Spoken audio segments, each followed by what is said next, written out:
Derby. It's Matt's broken foul back to Bonanza down the rail. Mr. Expedient. Deep stretch approaching the wire, and it's going to be Smuggler's Hold to take the 2009 Manitoba Lottery Derby. To the outside, Stachys continues to go on with it, and Stachys is going to pull the upset. He's drawing away to win the Manitoba Lottery Derby. Across the track, deep stretch, Hammer's Bullet, big blue caboose. Hammer's Bullet, the Canterbury Invader takes the 63rd renewal of the Manitoba Lottery. But they're a long way from home, baby. Beluga Ball proves it's no fluke. He's back on track. He destroys them in the 64th renewal of the Manitoba Lottery. Narco, but Assembly Hall is going to get it done in the Manitoba Lottery Derby. Second, enormous strides, Street Prancer coming to the wire. It's going to take the Manitoba Derby. Fuel with six. One more try. Flashy Fuel is going to hang on. But it's inside straight. He's gonna do it in here. Escape quad trying to battle back, but Pineapple is the 16th Sky Promise is gonna take in the Derby. Oil money, he can't go around it. Mr. Unusual Mongolian win takes the 72nd running of the Manitoba Derby.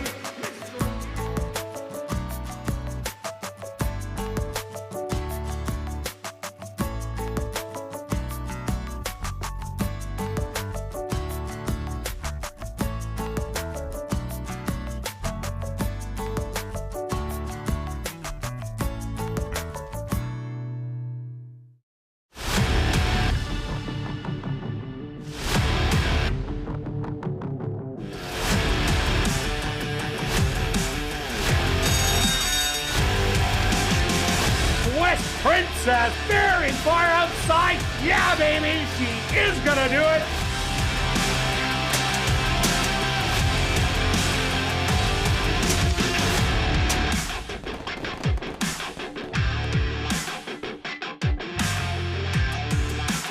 The Manitoba Jockey Club acknowledges that we are on Treaty 1 territory and that the land on which we gather is the traditional territory of the Anishinaabe, Cree, Ojibwe, Dakota, and Dene peoples, and the homeland of the Métis Nation. We pay our respect to the First Nations and Métis ancestors of this land. And welcome everybody to ASD Live, brought to you by Manitoba Liquor and Lotteries. Day 27 on the racing calendar. Let's take a look back at yesterday's racing action. Who was hot? Well, on the jockey side, Craven Badgery ended up having 2 wins on the card. That moved him up to 17 wins. Of course, jockey Antonio Whitehall still on top with 28. And on the trainer side, it was Jerry Gorno came back to the winner's circle. He had 2 wins. And also with 2 wins, Devin Gittins. One of those wins, Russian Pearl in the R.C. Anderson. 4 3-year-old filly, Manitoba and Saskatchewan foals, and a very impressive winner. Stretch, what did you see on the racetrack yesterday? Well, I'm going to give you I did the variant yesterday, and so where do you think yesterday's variant or the overall par? Now, remember, this is the average of all the races. You kind of compare which ones are above par. I'll give you a hint. Everyone was above par performance. Where are you going? Definitely not 26th. Correct. So I think top 2. Top 2. Okay, yeah. So I've got it. Overall, it's the number 1. There were a couple races a few weeks back those races were faster, but the other races brought the variant down. So something to compare. Early on, we had some slower tracks, and how slow it was. If you compare yesterday's track to the other, you could almost be 3 seconds different. So be careful about trying to compare different dates. I know we said yesterday week you could compare the week because they were the same variants are very close. So maybe mark this mark this day down because every horse is running faster than they usually do. So don't get too wowed by the fast time. And we've seen that by the babies. They went a full second faster than they did the last time, and that kind of set up the day. Yeah, correct. And that's why it came up with what I did. But yesterday I compared the trainers from 2022 to 2023. We'll just continue the math class, keep going. We're ignoring yesterday's stats because I want to keep it 25 days, 50-50. So let's start with the current leader, was Antonio Whitehall. Right now he's got 28 wins and 151 starts. Last year he had 27 wins in 227 starts, so he's well ahead. Carino's this year he's got 22 wins and 123, 65 wins last year in 201. Maybe just a slight a couple down, but it wouldn't take long with a couple wins. Big days. No doubt about it. Paven Badri, basically the same, 107 to 15 wins. He had 26 wins last year, 173. Here's a good one that you might want to keep, which would be Ali. He has 15 wins out of 79 starts this year already. Last year he only had 12. Well, he still had 12 wins and 111 wins. And some of the Bino is the one jockey that didn't ride here last year, maybe a couple months. He is 20. So just like to kind of compare, so you're kind of seeing where the jockeys are at. And like I said, all meet long on how good the jockeys are riding, and really good, easy to make wagers and trust them. One thing we talked about it briefly on pick threes or favorites is we had a big favorite win the first leg of a race, and then finished it off. That paid $700, and we commented even money horse, maybe even less. And then the last one was it ended with Mano Duro. The first two long shots that paid $800. So if you think you can't make money with favorites, it's just a matter of going there. Congrats to the person that got the few people that got the pick four, paid over $8,000. We keyed the horse, but we couldn't finish it off. And the pick five, Van Gilder got me, and I had the other two of Jerry Gorno's. Didn't have the third one. Yeah, it was terrible. It was a tricky day. It was a tricky day. You picked a lot of nice finish on the day. Today's a new day, Kirt. We got to move on. The past is the past. Today, everybody wants some winners. Oh, yeah. Let's make them some money. All right. We're going to start off with an allowance race for Manitoba, Saskatchewan, North and South Dakota breds. Fillies and mares, 3-year-olds and up. They're going to tackle the 6 furlongs, a field of 5 stretch, and we're both on the same horse, currently 1-9. Yeah, I don't think anybody's surprised on the price. This horse is just a perfect spot for her. Ran a nice race last time, actually got in front of Kate's Princess. There's no Kate's Princess in here for her. She's very tough in these restricted. I think she goes gate to wire. Yeah, I'm with you. She put on a battle for her first start of the year. Just tired a little. Seems like they've been tuning up for this race, though. Yeah, that's always good planning on the trainers and just picking a nice spot. Then the number one is both of our second choice. A closer that ran huge last time. You just take a look at the company against French Rose, and only 6 lengths back. It's like, wow. With another solid work coming in, the problem is you've got to catch the 2 if you can, and so it's up against it. But if the 2 backs up, maybe you can get there. I think the horse is going to be tough not to get second. Needs some help to get the winner. Yeah, it was in a really tough spot, that second level allowance. And this will be much easier. Aramon running at the first level. We have a non-2 lifer in Viognier. And Mia Bear was also in the first level allowance. Lady Cop against 3-year-olds.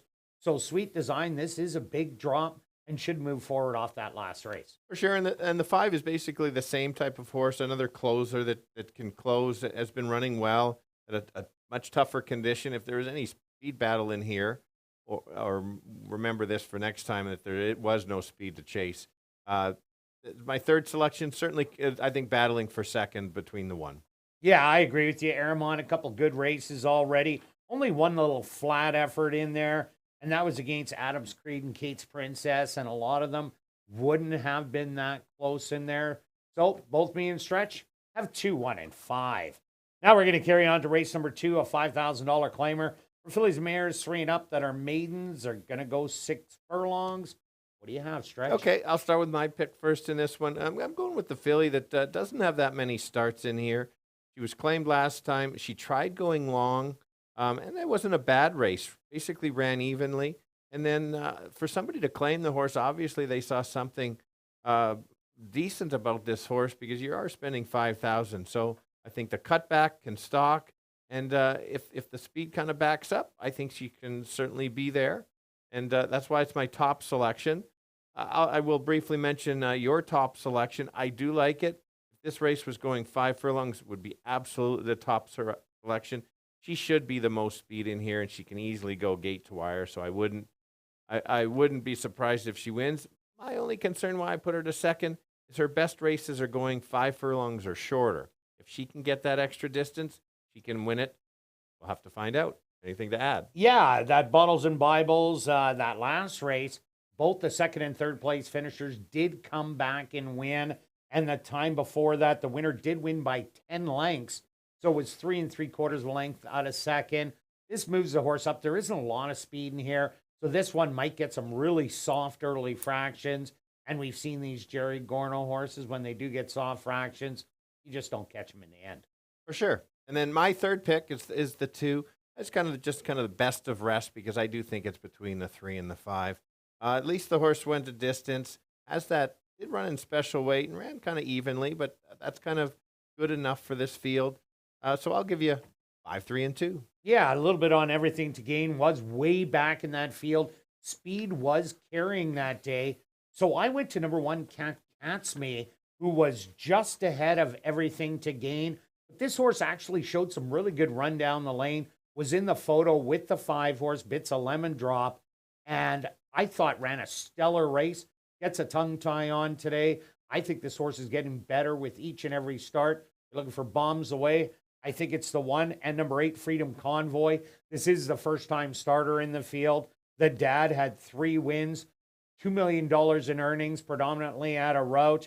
The mom won for the crew, 11 wins, only $46K in earnings. Two half siblings, neither of them started. That's all I got on Freedom Convoy. I'm going to take 3, 5, and 1. Now we're carrying on to race number 3, our feature race on the card, the 34th running of the Debutante Stakes. 4 2-year-old fillies, going 5 furlong stretch. What do you like? Well, I know we have the same 2 on the top spot. It's far just those 2 horses in Now, here. how do we have the 5 over the 3? Well, I'm going to let you know. Okay. So let's just start understanding 2-year-olds. 5 of them have had 1 start. I think they're all have the talent to improve.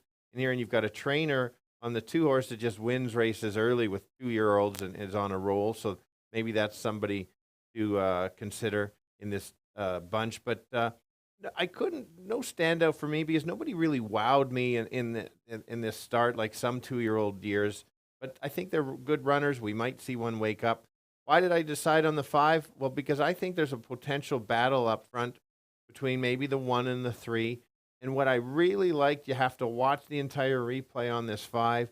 Absolutely finished with tons of horse by the end of the turn after the wire was in front. And so I think you get that extra half furlong.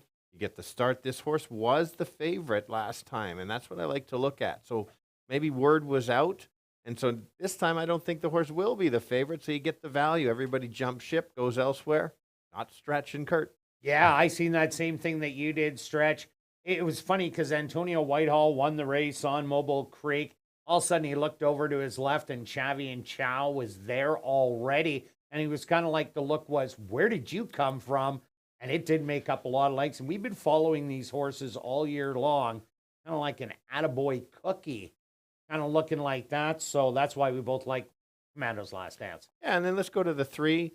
This horse looked good, battling every step of the way. And I liked how the horse was on the outside and basically kind of took over. Take a look at the fractions. That tells me that this horse might have to stalk. So that's why it is my second selection. But I like especially 2-year-olds that are able to be rated and kind of take over. To add to the 3 there, Kirt? No, it's the same. Speed, outside, battled, won. So this is the horse to beat without a doubt. Okay, and why I had to include the 1 and the comparison, as I just mentioned, is the 3 horse is a 48 half, where the one is a 47 and 2. Sure, you can't compare them exactly the same, but this horse might be the speed of the speed and along the rail. So could get loose, get to stop, and then it includes a nice little maintenance work coming in. So yeah, I've got 5-3-1, but I think it's wide open. Yeah, I got one to add. Number 2, My Kind of Night, a first-time starter. Out of the Devin Gittins barn, the sire, Saturday Night Lights, had 10 wins, made over $200K. The mom, Dream Proof, 3 wins, only made $20K, no siblings. But we did see a horse unleashed by Devin Gittins. I've got all night the other day, and that one was by Saturday Night Lights, and it won easy in 112. I know the breeding is a lot different, but why not throw it in? I also like that it's by Idiot Proof, and that fits me to a T. So I'm going to take 5-3-2. Now we're going to carry on to race number 4, kicking off $50,000 guaranteed pick 4 wagering with the $5,000 claimer for fillies, mares 3 and up that are non-2-lifers, going 5.5 furlongs.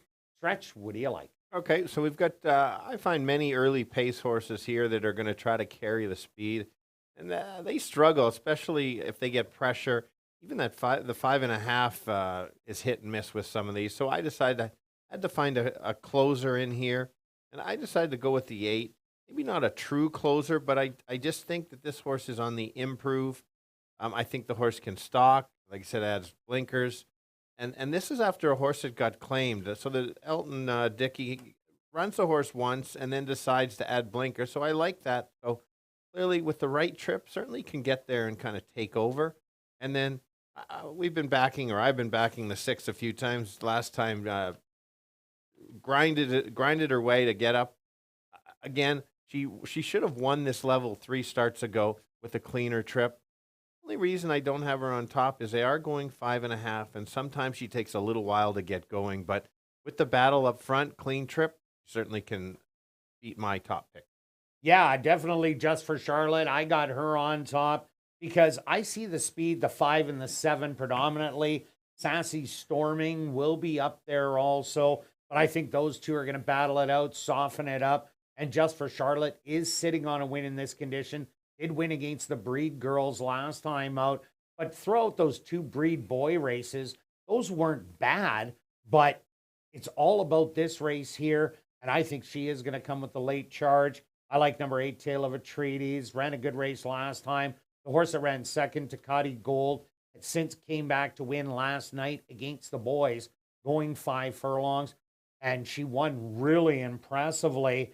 And Always the Little One has been on the shelf for a while. But I just think she's going to get pressured in here. She did run good against the boys before finally breaking her maiden against the girls, but she was untested that day.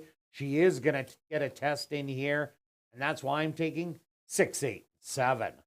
Now we're carrying on to race number 5, a $3,000 claimer for 3-year-olds and up that are non-winners of the year and only going the 5 furlong distance. Scratch number 4, All Shacked Up. Stretch.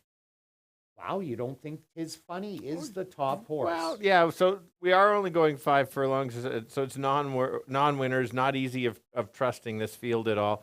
I absolutely understand your top selection. He's well aged. He is well. 10. He is well. He certainly is well aged. I'll tell you why I think that the 3 can maybe upset. I think the trainer is absolutely sitting on a win. Is he ever? And so his horses were running so well first out. I like the workout back in July the 12th. That's a solid race. 47-3. Correct. Wow. I also like that last race at Turf Paradise going 4.5. Yes, it's off a bit of a layoff, but I just think that this horse can try to chase Tiz and kind of take over. So obviously, a couple of years ago, Tis Funny would be 1-9. There would be no discussion. We'd already be giving this horse the win. She's obviously lost a step, but she can still fly early and kind of keep going. This is her lowest level. Obviously, she's the horse to beat. Not leaving her out. It's a must-use for me. Anything to add about Tiz? Do you want to back Tiz a little bit? It's not a she for one. Thank you. But last year, wow, destroyed the bottom 3,000 non-winners of the year. That first start that Tis Funny had, that wasn't an easy 4,000 non-winners of the year that Danza Rebel ended up winning. So this is actually a much easier race, and the 5 furlongs is perfectly suited, but we will see if that 10-year-old is ready to go. Only one workout since. That kind of scares me.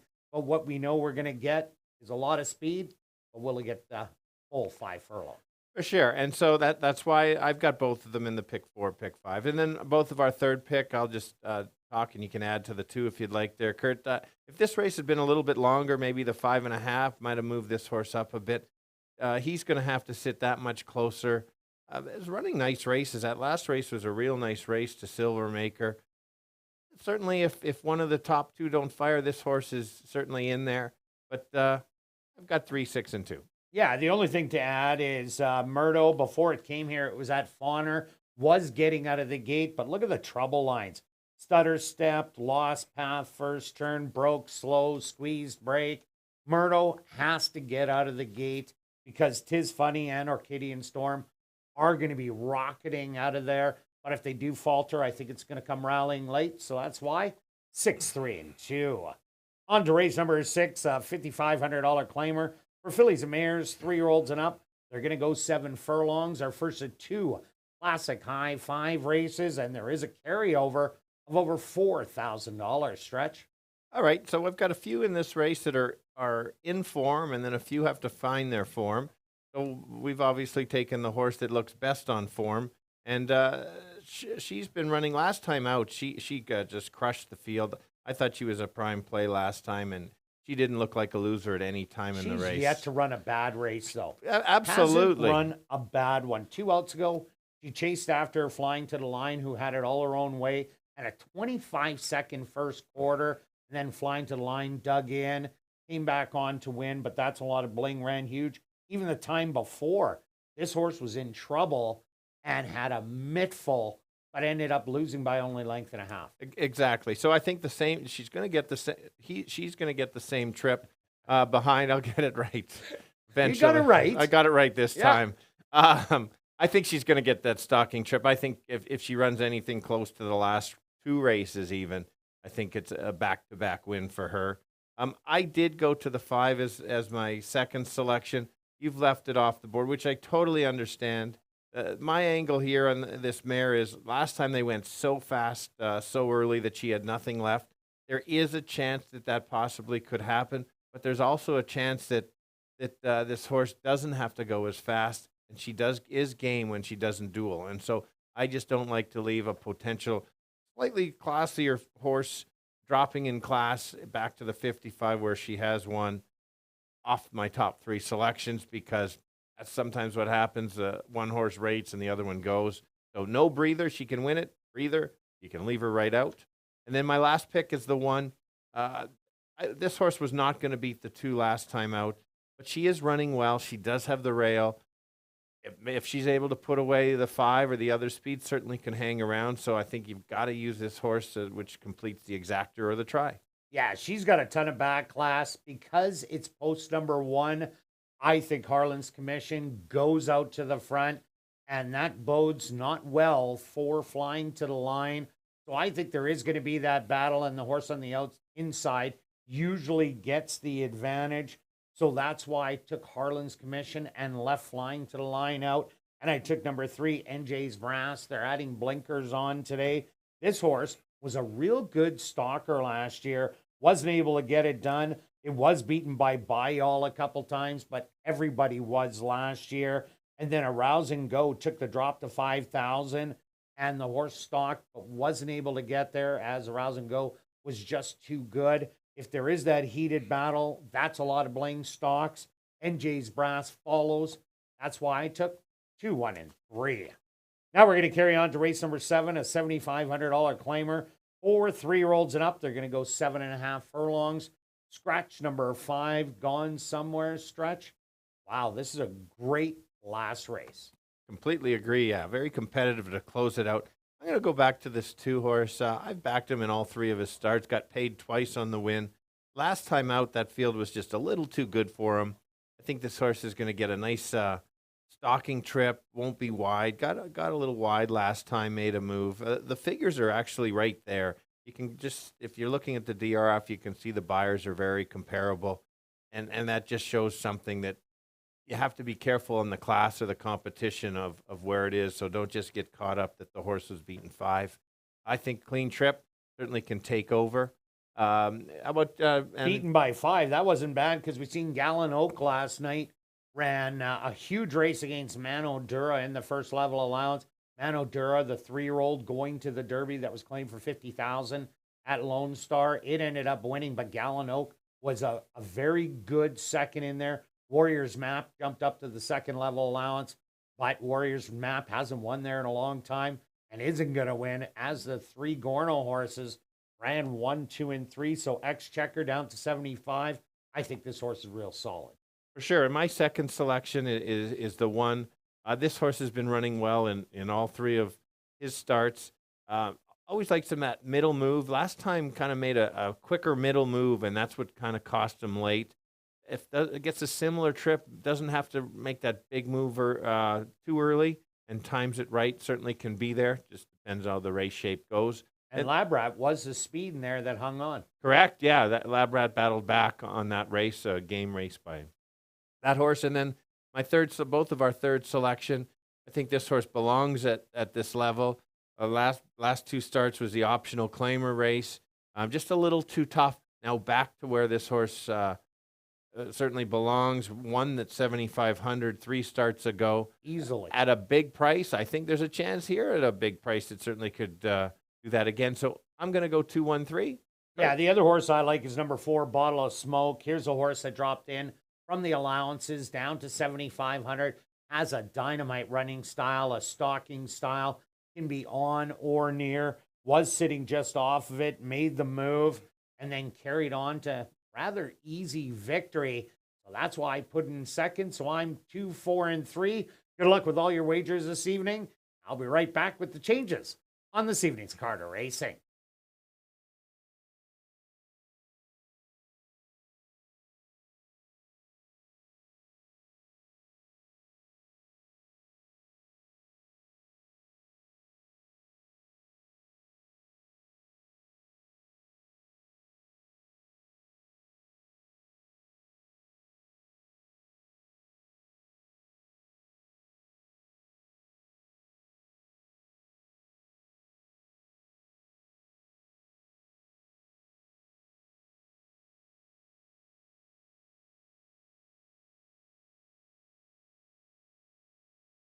And if everybody can get their pens and programs ready, here are the changes on this evening's 7-race Carter Racing. Turning your programs to race number 1, just the lone overweight on your TV monitors. Now turning your programs to race number 2, number 1, Can't Catch Me, will race with the tongue tie on. Now turning your programs to race number 3, our featured race on the card, the 34th running of the Debutante Stakes, kicking off jackpot pick 5 wagering. Number 2, My Kinda Night. The owner should read Pink Cloud Racing and Ron Wiley. Number 5, Commando's Last Dance. The ownership should read True North Thoroughbreds and A2 Thoroughbreds. The carryover in the jackpot pick 5, $474,000. Now turning your programs to race number 4, kicking off $50,000 guaranteed pick 4 wagering, just a couple of overweights. Now turning your programs to race number 5, scratch number 4, all shacked up. Turning your programs to race number 6. In race 6, our first of 2 Classic High 5 races, there is a carryover in the Classic High 5 of just over $4,000. Now turning your programs to race number 7, our other Classic High 5 race on the card, scratch number 5, gone somewhere. Well, it's a nice evening here in Winnipeg. Oh, bugs in the coyote. Beep, beep. All right. I'm the Roadrunner. Yeah, you are. Well, you're a little wily. That's fine. Look at, they keep giving you those long legs. Look at how long those legs are. And a nose. Well, you got a bit of a beak there. Yeah. I guess I do too, since I'm the Roadrunner. Under mostly cloudy skies, the temperature 27 degrees Celsius or 80 degrees Fahrenheit. A light wind out of the southeast at 11 kilometers an hour or 7 miles an hour. And the track is listed as good. A good racetrack, at least to start out with. Going to be first race post time in 19 minutes.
And they're off in the Manitoba Derby.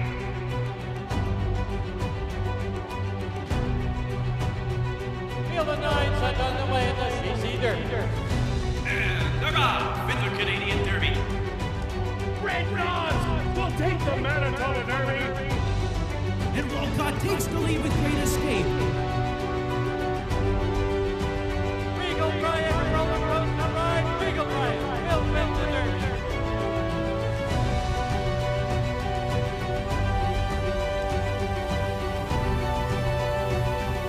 And great escape winning the Canadian Derby.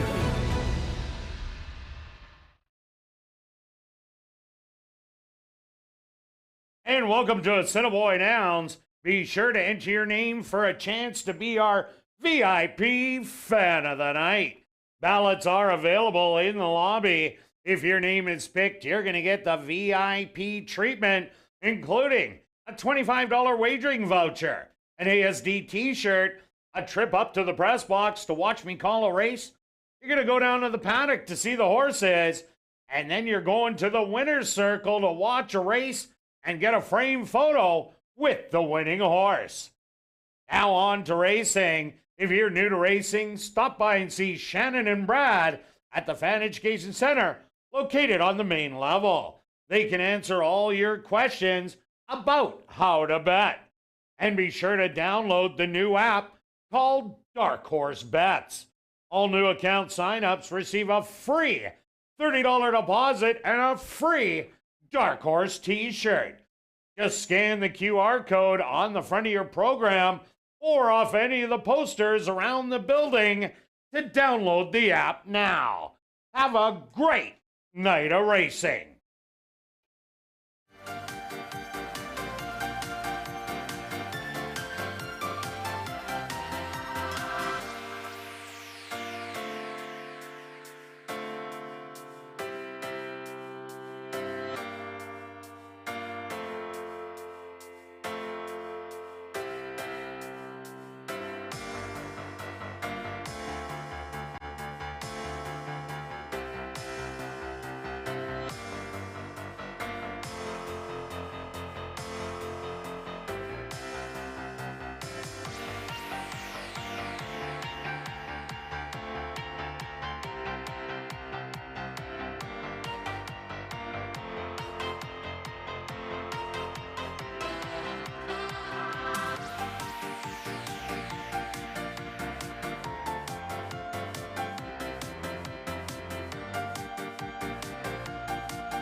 welcome down to the paddock for race number 1. We're kicking off the Tuesday night card of racing with an allowance race for Manitoba, Saskatchewan, North and South Dakota bred.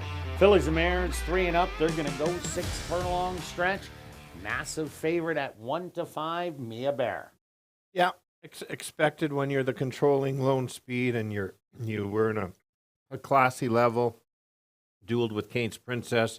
You then have a workout coming in. You made a good point that the trainer might have focused on this race, didn't want to miss it out. They are running for 18,000, so. And then you got the Distaff trial, and then the Distaff coming up, 2 more breed races. So there you go. So looking to go gate to wire, not much to really add. No, I think Lady Cop will show a little bit of speed in here, but Mia Bear is the predominant speed. What a year last year.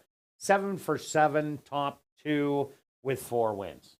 Yeah, and it's not running against some easy company. There's some tough horses in there.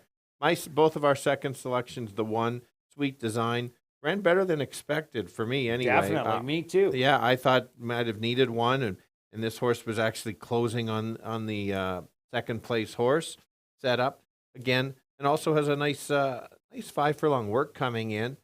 It's always tough when you're a closer, though, if you've got to chase a speed horse. So the speed horse gets the loose lead and just kind of controls, probably won't back up, but good chance at second. Yeah, that was a real good debut. Wait a sec is stakes place with the older mares.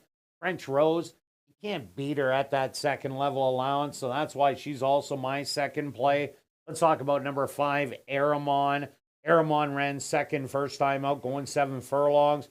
Next time out was a much tougher race with Adams Creed and Kate's Princess in there, and then lost to just Kate's Princess last time out, who went wire to wire. But Aramon is definitely a solid player in here, especially just against the breeds. Yep, for sure. And let's go to the 3, because I do take this horse from time to time. And it's been running 3-year-olds, running against some nice ones, especially, I call her the Kitten. It's just the way she could run second is just chase the 2 around. And if the 2 doesn't go too fast, could kind of beat the closers and not go after the win and see what happens. So, yeah, as Speed was doing well yesterday, we did get a lot of rain overnight. That's why track condition right now is good. It will tighten up throughout the evening. Lady Cop is off Lasix today, so they're trying something a little different. And number 4, Viognier. Wow, that debut was battling on the front, surprisingly. Then tried to adopt the off-the-pace running style.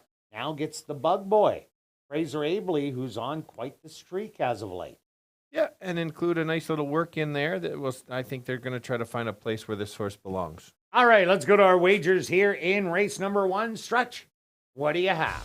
I'm going to pull a Kirt bet. Oh, you went to Kurt's book. Yeah, $10 tri-wheel 2 with 1-5 with 1-5. I like yours better than mine, actually. Good bet. Go ahead. I'm going to go $20 straight tractor, 2-1-5, and I'm going to back it up with a $5 tractor, 2-5-1. Good luck with all your wagers here in race 1, and we'll see you back for race 2.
Horses are on the track for race number 1. They're going to go 6 furlongs for $18,000.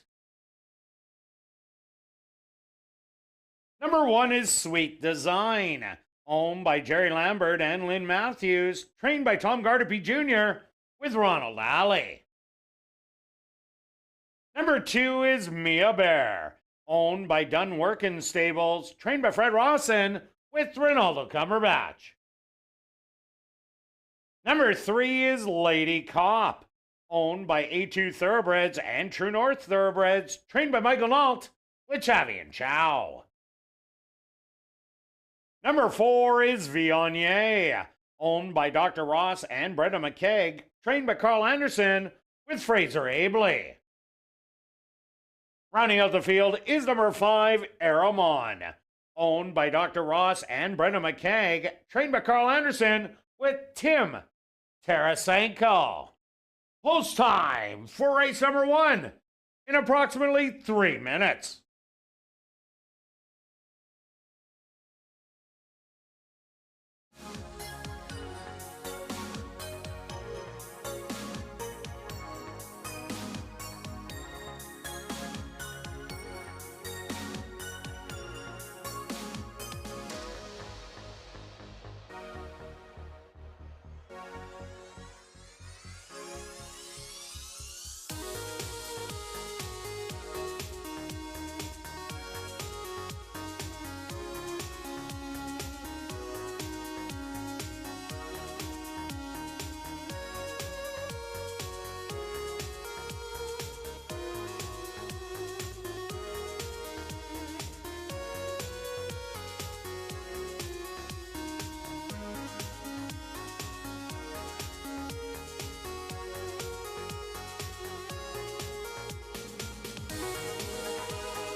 It's now 2 minutes to post time at ASD.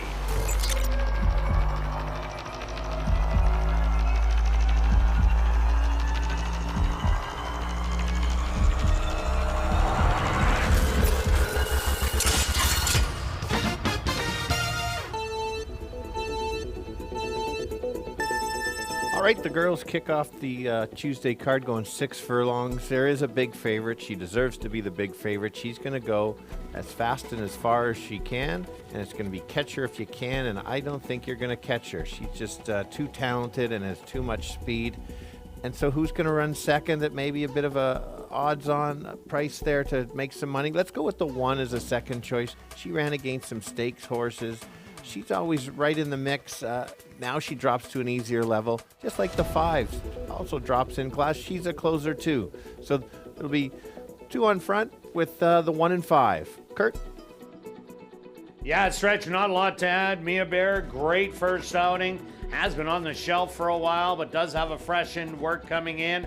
Should be the speed of the race with the 3 Lady Cop. Sweet Design, the 1, ran absolutely huge against second level allowance mares just under the stakes level, running 3rd in the first start. And Aramon, expect that horse to be a late rallier.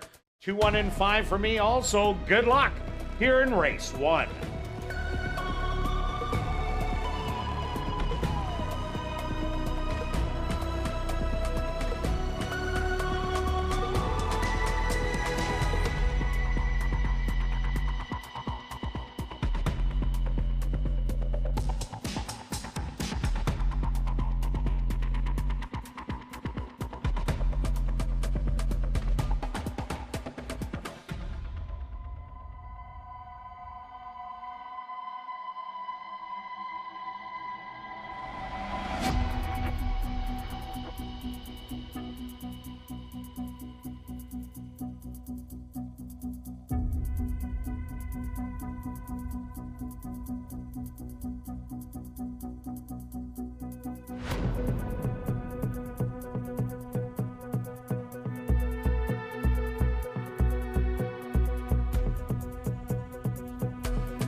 time.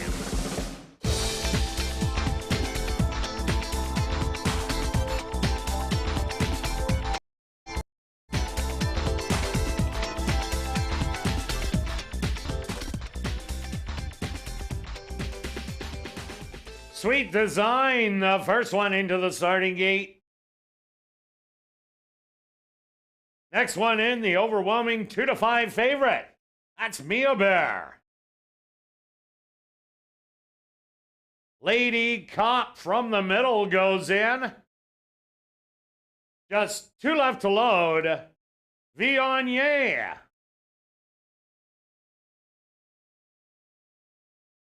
Now just waiting on Aramon to the outside.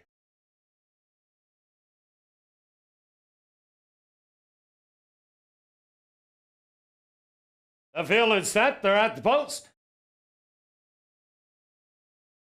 And they're off.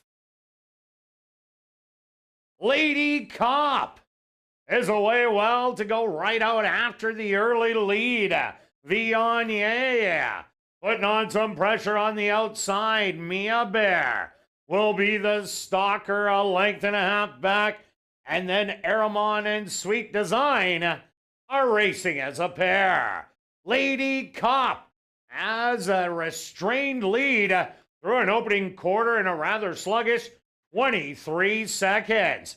Viognier back to second. Mia Bear now moves up 3 wide in third. Sweet Design also making a move in fourth. And Aramon is the trailer. Lady Cop still with that lead through a half mile in 46 and 1. And she's looking good today as she's opened up by 4. Mia Bear in an all-out drive from second. But with a 16th of a mile to go, Lady Cop, she is back. And she's going to the winner's circle. Second best is Mia Bear. Third's going to go to Viognier. And fourth, the Sweet Design.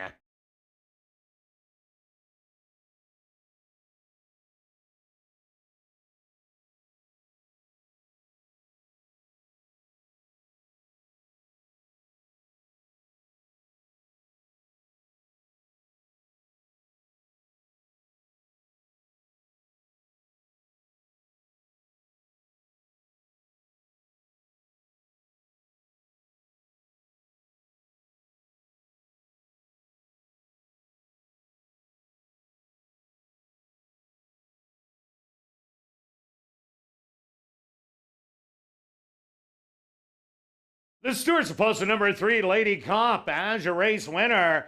Second goes to number 2, Mia Bear. Third to number 4, Viognier. And fourth to number 1, Sweet Design. They went the opening quarter 23 seconds. The half 46 and 1. 5 furlongs 58 and 1. Time for the 6 furlongs. Wow! 1 10 and 2.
Now entering the winner's enclosure, the official winner here in race number 1, that's number 3, Lady Cop.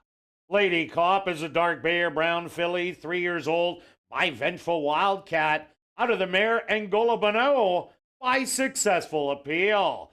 Owned by A2 and True North Thoroughbreds, trained by Michael Nault, and ridden to victory by Chavi and Chow. Time for the 6 furlongs, 1, 10, and 2.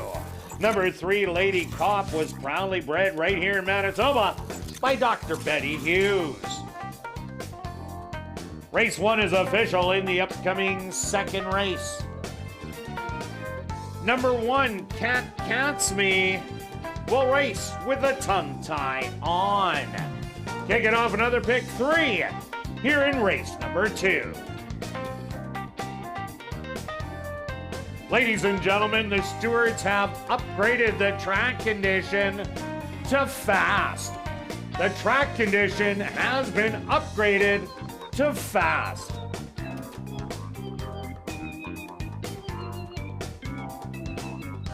Assiniboia Downs has introduced a new Chase the Ace weekly draw.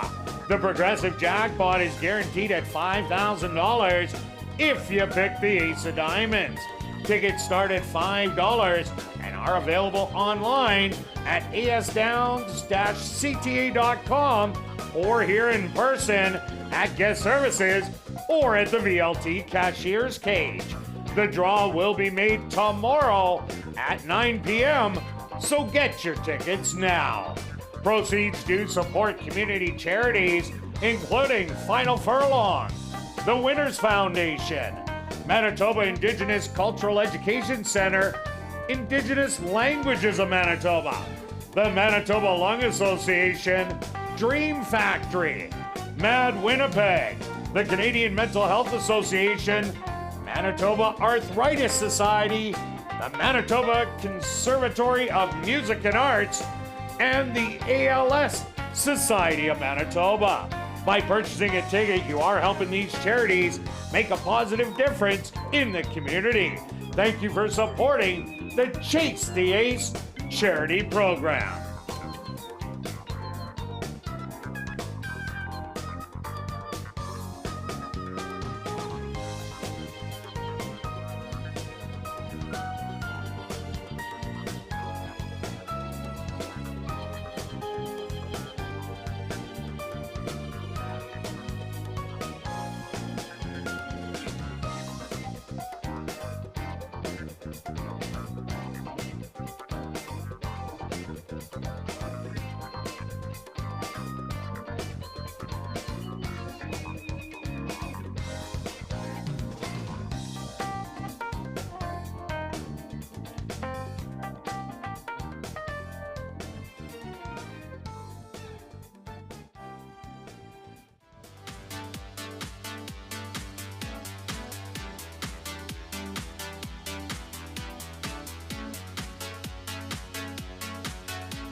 And ladies and gentlemen, our Manitoba Strong winner. We had Wayne King from the CTHS Manitoba, Blaine McLaren from HBPA Manitoba, and Darren Dunn, our CEO here at Assiniboia Downs, making a presentation to the July Manitoba Strong winner. Congratulations goes out to Michael Nault. Had a great year and took it all with 38 points in July. And for his Manitoba Strong barn, as he did win that first race also, he will be presented with a $500 cash prize and a $200 Assiniboia Downs gift card.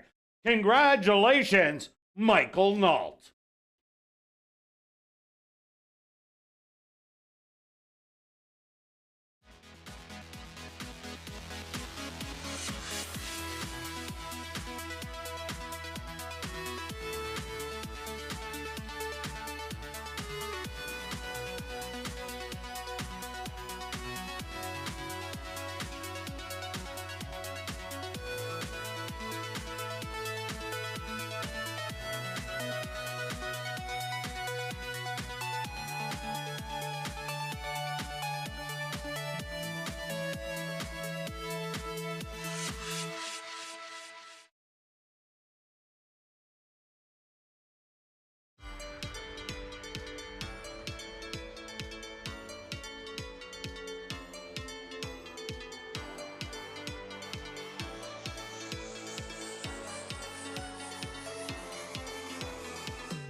And welcome back down the paddock for race number 2. We have a $5,000 claimer for fillies and mares 3 and up that are maidens are going to go 6 furlongs. Number 1, Can't Catch Me, will race with a tongue tie on. Stretch, quick look back at race number 1, Lady Cop. They took the Lasix off. Maybe that was the key because, wow, did she fly. Yeah, you can tell she's a different horse when she gets the lead. She had Spittin' Kitten to chase 2 and 3 back, and then even that Cussin' Cat is speed, and that's what these type of horses are, I find. I think maybe we missed something on recognizing that if she wanted to get there, I'd say Mia Bear broke a step slow, and then She did. And so then that allowed Lady Cop to get brave. So just off camera before we ran the first, Kirt said, "This great. It could be." You said it could be a fast track. Could be lightning. It could be lightning. It's lightning. Oh, no doubt about it. 1, 10, and 2. And it seems like the fractions got faster. Yes. The half mile, only 46 and change. That's a normal 112, maybe 111 if they speed up, and not a 110 and 2. But holy, did Lady Cop come to play today. Yeah, it looks like it's going to be a real good day. It's some speed and fast times. All right. All right, on to race number 2. Stretch, what do you got? Okay, I'm going to start with who I didn't think would be the favorite, but I'm going to go to the 5 as my top selection. This horse has a bunch of angles that I do like and every reason to improve. So it's only lightly raced, only 3 starts. It went 7 furlongs, so 2 turns. It now cuts back in class. The horse gets claimed. You don't get a lot of maidens getting claimed for $5,000. So clearly the connections that have it now must have saw something. I like the race 2 back. I think this horse can have a stalking trip, and because of the cutback, can kind of take over late. I don't like the price, but I think this horse is certainly in the running to win. Yeah, I agree with you. The other horse I like, number 3, Bottles and Bibles, has had 10 tries to break the maiden, only one third place finish. But what I do like is the last 2 races, this horse was beat by 2 horses that did come back to win their next start. And the time before that was beaten by, the winner won by 10. The horse that ran second ended up beating them all in the next go. This horse does have early speed to offer, and I'm thinking it's going to be that speedy type of racetrack today. So Bottles and Bibles, if it can get loose, there is a couple others that do have speed. but if it gets loose, might be tough to catch. Yeah, I think she is the most speed. And just watching that first race, you don't want to base everything on one race, but you're right, could be speed holding. That was my second pick as well. My third pick is the 2, which I'm going to stick with, but I always thought it was between 3 and 5. But this horse was too far back last time. Did make up a little bit of ground. Was the favorite because it dropped from the special weight into 5. Certainly, it has to sit close enough to not lose touch with the field. But again, it had some back class. Yeah, my third pick is number 1, Can't Catch Me. Add a tongue tie on, and this horse seems to be getting better with every start. First time out, 5th beaten 7, and the winner went wire to wire. Second place horse came back to win, but was only a couple lengths out of third. The comeback race, battled on the front end, was beaten by Bits of Lemon Drop and moved to order. But then the next time ran even better and only lost by a head to the 5 Bits of Lemon Drop. Maybe the little tongue tie equipment change draws the rail. I think this is a horse that you might be able to take a shot on at a big price. Yeah, you make a lot of good points, and you're right. Again, cut back. You're going to get the value. You compare the 1 and the 5 together and look at the price. Let's talk about the 4. This horse, 2 back showed speed. I didn't mind that. Last time didn't show anything. It's going to be cold on the board. I didn't mind this horse. I thought it would improve. I'm going to watch this one, but maybe picks up the pieces. I don't think the horse is going to run as poorly as it did last time. Yeah, another horse to look at, number 8, Freedom Convoy. The dad, Wicked Strong. 3 wins, made over $2 million, mostly at a route. The mom, 1 for the crew. She was a winner. She won 11 times, but only $46,000 in earnings. 2 half siblings. Neither of them started, and just some average works coming in. Yeah, but spotted in the right spot. They're not, it's not getting aggressive at the maiden allowance correct, level. Exactly. It's not a stellar group. And then the last one, the 6, this horse, maybe he's a bit of a price horse. This horse showed speed in Mountaineer. Yes, your 3 is speed, but maybe this one's going to show a bit more speed and be closer. The last 2 races, not great, but gets back to the going short. Maybe that's the upset. And another horse with speed. You forgot about that. I did forget. Yeah, there's a Fast reason. Landing, the 7 horse, showed speed first time out and then backed up to be beaten double digits. Did not like that 7 furlongs, as the horse didn't show any speed at all. I expect this horse to run much better as it is. 3rd start off the layoff. So if this one can offer speed to the race and maybe get out there and freewheeling like it did last year as a 3-year-old, you're going to get rewarded at 18 to 1. All right, Stretch, let's go to our bets here in race number 2. What do you have? Well, I didn't expect this price, so it's not a great price. So it's 15 to win on the 5, 30 to place on the 5. People have jumped ship on me. They're anti-betting. They're betting against Stretch, so I'm getting a better price. It just moved. Wow, I bet against Stretch too because I don't even have the 5. Perfect. I'm going to go after the pick 3. I'm going to take the 1 and 3 in here. Then I'm going to take 2, 3, and 5 and round it out with 6, 8. A $1 ticket, $12. I'm taking a $2 one for $24. Good luck with all your wagers here in race 2, and we'll see you back for our featured race in race number 3, the 34th running of the Debutante Stakes.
horse on the track for race number 2. They're going to go 6 furlongs for $10,000.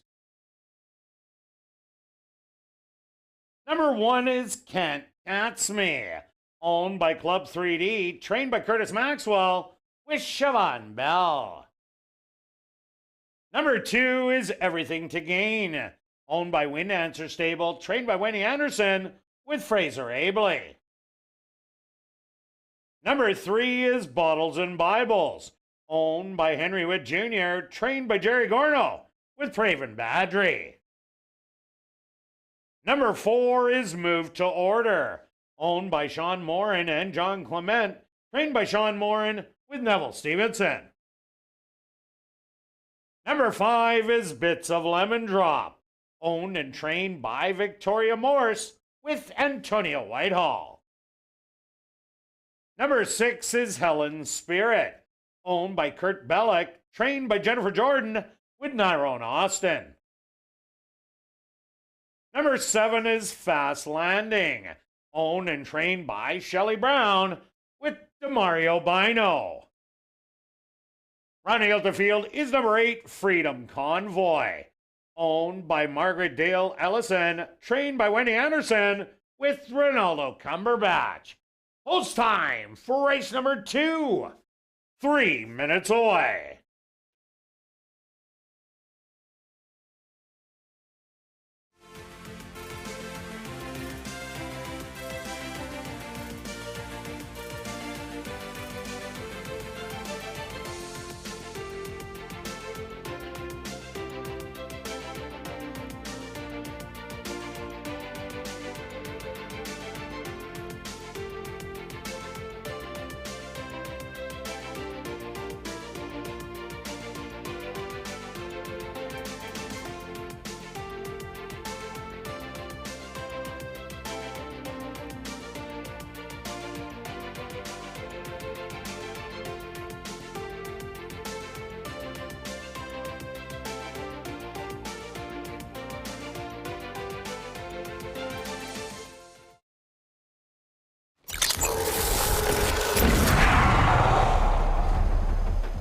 It's now 2 minutes to post time at ASD.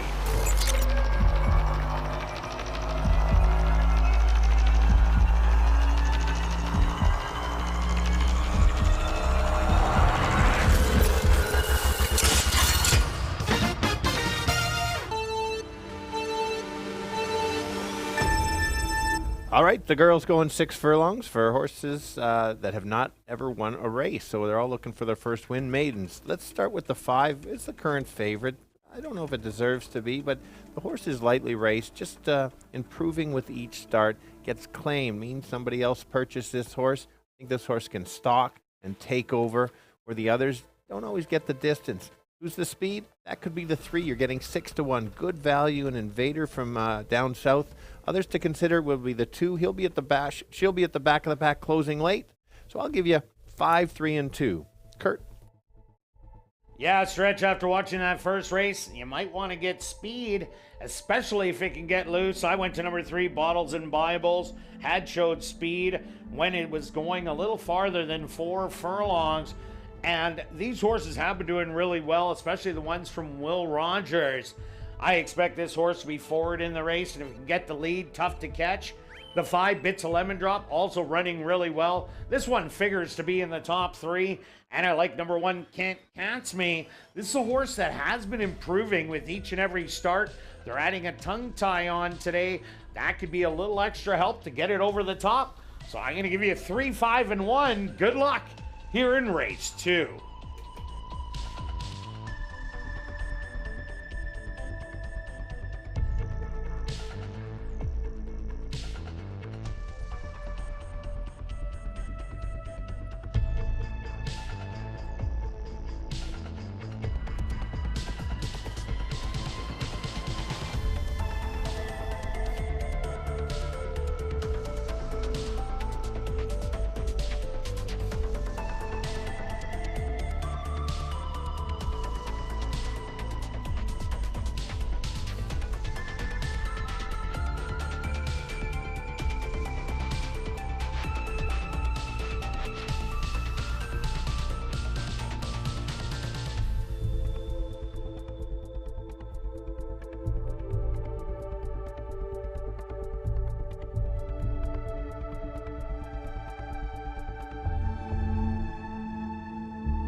time.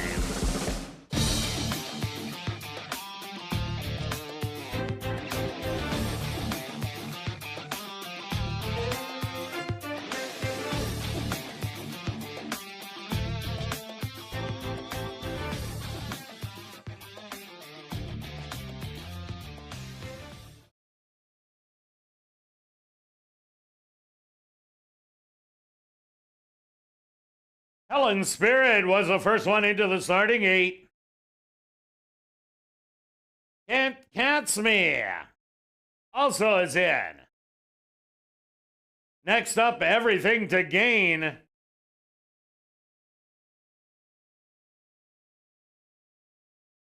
Bottles and Bibles walks up and in. Move to Order is next. It's a Lemon Drop. The current 3-2 favorite goes in. Now just 2 left to load.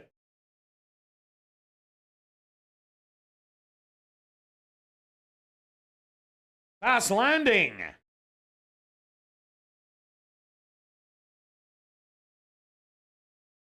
And waiting on the first-time starter, Freedom Convoy to the outside.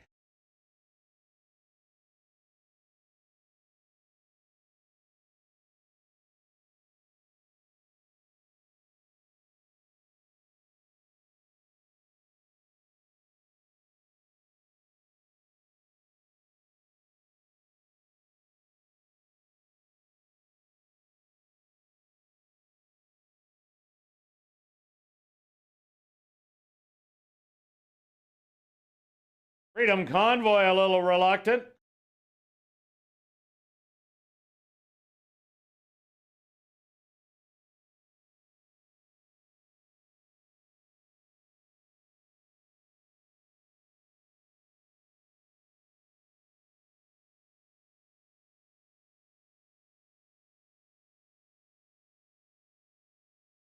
She's going to get a little extra help from some more gate crew.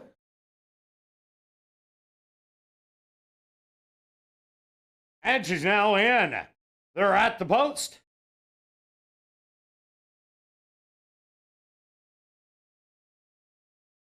And they're off. From the middle of the track, that's Bits of Lemon Drop. Showing some speed with Move to Order. To the inside, Freedom Convoy. The first-time starter. Now takes over the lead by a half a length. Back to second, Move to Order. Bits of Lemon Drop in third. Then it's back to Everything to Gain. Fast Landing. Another length to Bottles and Bibles. And the trailer's going to be Can't Catch Me and Helen Spirit. A quick opening quarter in 22 3. Freedom Convoy. The short lead with Bits of Lemon Drop. Now on the outside, looking her in the eye. Falling back to third, Move to Order. The next wave, Can't Catch Me, rallying with Everything to Gain. They hit the head of the lane, and it's Move to Order. Falling back, Freedom Convoy, that short lead. Bits of Lemon Drop. Trying to dig in, a 16th of a mile to go, and Bits of Lemon Drop. The favorite is going to get it done. Freedom Convoy, a very gallant second. Very close for third between Can't Catch Me and Everything to Gain.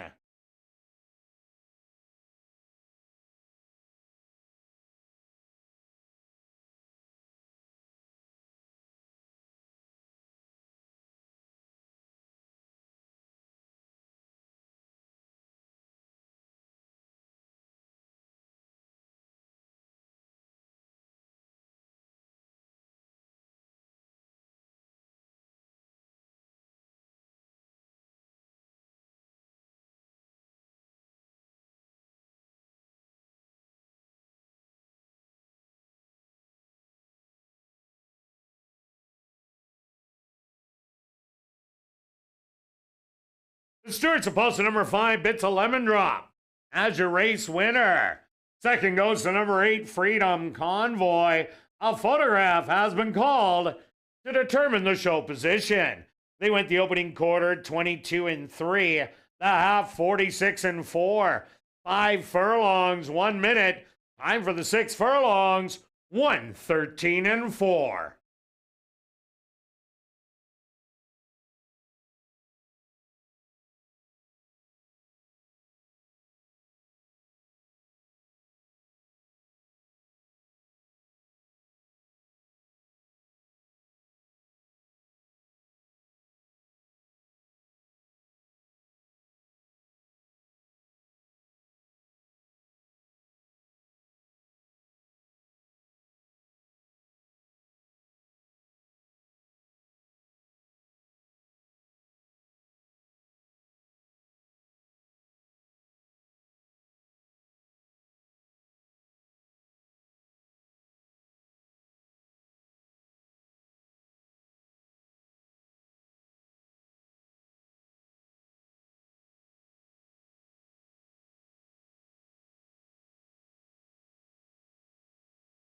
Results of the photo show number 2, Everything to Gain, finishing 3rd.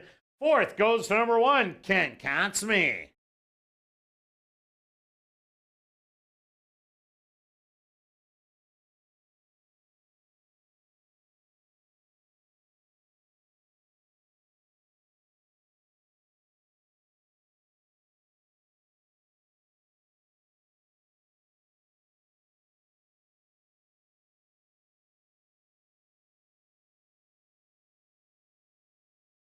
Now entering the winner's enclosure, the official winner here in race number 2, that's number 5, Bits a Lemon Drop.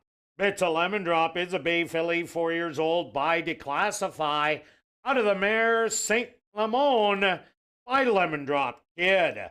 Owned and trained by Victoria Morse, and ridden to victory by Antonio Whitehall. Time for the 6 furlongs, 1:13-4.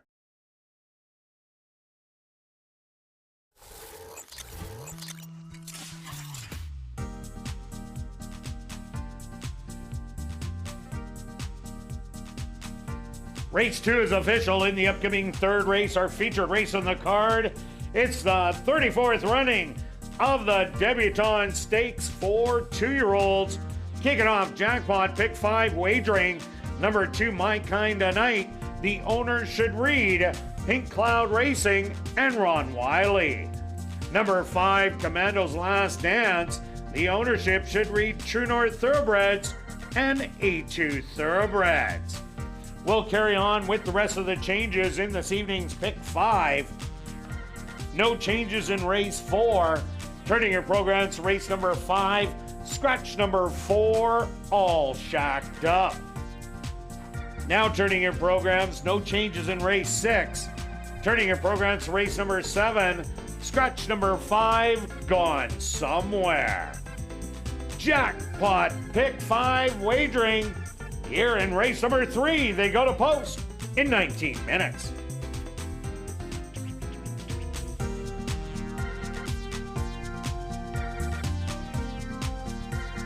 Are you new to Assiniboia Downs? Then check out the 140 VLTs located on the 2nd level. They're open all day, every day from 10 a.m. to 1 a.m.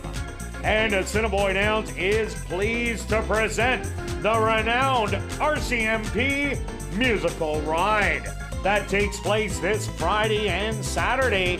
Tickets are $15 and are available at showpass.com or at guest services.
And welcome back down the paddock for a feature race on the card. It's the 34th running of the Debutante Stakes.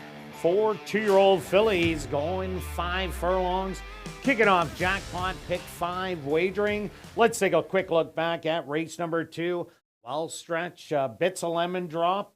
Showed some early speed today and got by just in the final strides. Yeah, it needed everything to get there. That extra distance kind of helped and just kind of kept going. 8 ran a big first out Huge race. Yeah, and you saw you had to be relatively close. The 1 and the 2 made a late charge, but were a little too far back to get any bigger share of the. Yeah, it was a belated rally, but we can tab those on a track that's a little less speedy because they actually went down there pretty good in 13 and change, where the par time usually about 15. Okay, on to race number 3, stretch. Should be a great stake race. It should be. I think everybody in here has a shot. Everybody I expect to improve. Let's start with our top selection. If it's Danielle today on the camera, and we're looking for the 5. This horse was the beaten favorite last time out, and it looks like this horse ran evenly if you're looking at your program, but in fact, if you watch the replay, this horse was actually closing ground on the leaders. I think there's a chance that they're stretching out, and I think there's going to be a battle up front. And if this horse gets to be a little bit closer, she can run them down. The key that I really like, this horse galloped out, had lots of horse left, almost like a tightener ready for this race. And also what I like, it doesn't have post position number 1. You'd think it's a great post, but not always. So drawing the outside now, that could be a definite plus for Commando's Last Dance. We also both like number 3, Mobile Creek. Mobile Creek last time out battled on the front end with Shiver and ended up drawing off to win by a length and a quarter. Mobile Creek should be forward in the race and does have some other speed to contend with. For sure, Yellow Birdie. And you never know with the other 2-year-olds, just because they didn't show speed first time out doesn't mean they're not going to show speed second time out. But Mobile Creek, that was a great race after battling, drawing off for the win. Yeah, I was impressed that the jockey wasn't trying to keep up, just had the horse relaxed sitting there. The one that could steal it is the one along the rail, not the best post, as you mentioned, was already there, showed some speed. That internal fraction of 47 and 2 kind of jumps out at me, thinking that this horse could try to clear, and with this type of track might just kind of keep going. Has a little maintenance work coming in. Maybe that's the one that steals it if the others don't try to go for the lead. Yeah, another one to take a look at. Number 2, My Kind of Night, the first-time starter in here, is out of Saturday Night Lights, a 10-time winner of $200,000 in earnings. And Dream Proof, the mom had 3 wins, only made 20 Ks, no siblings to talk about. But Devin Gittins has had all his babies ready to go at first asking. Little cold on the tote board, 7-1, so taking a minor bit of money, but decent works coming in, and I like that last one in 49-1. Yeah, I like the steady works. I'm with you. And it's only one start behind the other. Does make a difference, but he does get them ready. So that's I guess he thinks this horse has a shot here. Let's go to the 4-horse. Here's the one that had a bit of trouble, broke maybe a half a step slow, and then ran evenly. Here's another one I think that's going to improve. It's one of Devin's other horses in here. And so I think it has every reason to improve. Yeah, and the last one to talk about, number 6, Conte to the outside, is one of 2 horses that trainer Elise Pruitt has. She also has the one. Conte was the big favorite. Didn't get a great break out of the gate, but it really wasn't that bad. Silver Jaguar, Just Let Me At 'Em, they battled throughout. And since then, Just Let Me At 'Em came back against straight Manitoba breds and drew off to win easily yesterday. So Conte was in tough, does have a nice freshening work, 37-1. So what we're saying pretty well, this is a wide open one in the debutante. Let's go to our wagers here in race 3. Jackpot pick 5, over 500,000 already. Stretch, what do you have? I'm pretty confident in getting this first leg. Oh, I bet you are. All with 6, 7, and 8, with 2, 3, and 6, with 2 and 5, finishing off with 1, 2, and 3. at 64. But why not just use the 100 and go 35 place on the 5? Use some of my winnings in the last race right there. Okay, there you go. I'm going after the pick 5. You can kind of do it like yesterday, trying to find a key. I took 2, 3, and 5 in here, then 6, 7, and 8, 2, 3, and 6, and then I keyed the 2. That's a lot of bling, and loaded up in the last leg with 1, 2, 3, 4, 8, 9. That'll cost $32.40. Good luck with all your wagers here in race 3, and we'll see you back for race 4, kicking off $50,000 guaranteed pick 4 wagering.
Assiniboia Downs is proud to present our featured race here in race number 3. It's a 34th running of the Debutante Stakes. They're going to go 5 furlongs for $50,000. Number 1 is Yellow Birdie, owned by Arneson Farms, trained by Lise Pruitt with Praven Badry. Number 2 is My Kinda Night, owned by Pink Cloud Racing and Ron Wiley, trained by Devin Gittins with Ronaldo Cumberbatch. Number 3 is Mobile Creek, owned by Gary Naharniak, Damon Gillis, Rihanna Gray, Dave Ledoux, and E2 Thoroughbreds, trained by Michael Nault with Antonio Whitehall. Number 4 is Daisy's a Doozy, owned by Larry Falloon and Champion, trained by Devin Gittins with Demario Bino. Number 5 is Commando's Last Dance, owned by True North Thoroughbreds and E2 Thoroughbreds, trained by Michael Nault with Chavi and Chow. Rounding out our featured field is number 6, Conti, owned by Arneson Farms, trained by Lise Pruitt with Fraser Abley. The 34th running of the Debutante Stakes for 2-year-old fillies, kicking off jackpot pick 5 wagering. They'll go to post in approximately 3 minutes.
It's now 2 minutes to post time at ASD.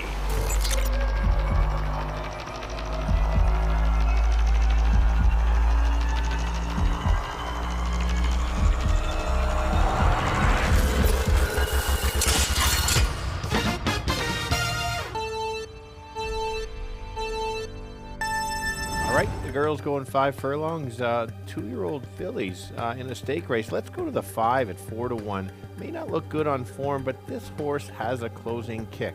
And if there's a battle up front, she'll be coming late. So she'll be sitting in the mid-pack and try to make a late move. The favorite is the 3, understandably. I think she had the best first race out. She battled early and took over. She can certainly win right back. Possible speed on the rail, that's the one. Maybe she's the fastest and might just keep going, especially on a track like this. So I'll give you 5, 3, and 1. Kirt? Yeah, Stretch, I'm with you on Commando's Last Dance. Powerful looking very late in the race, even though it doesn't show it in form. So I expect a better break out of the gate, giving her a better shot to win. I also like number 3, Mobile Creek. Great race last time out. Battled and drew off to win. And I'm going to throw in number 2, My Kinda Night, Devin Giddens. With a firster, I think you got to have it. 9-1. I'm giving you a 5, 3, and 2. Good luck here in the Debutante Stakes.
It's post time.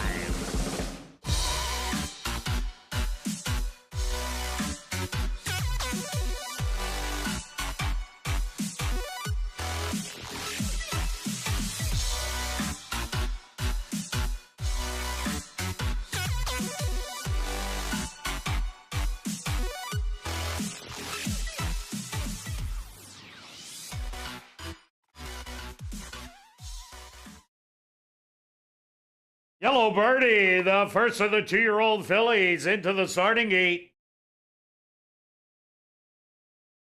Next up, My Kinda Night.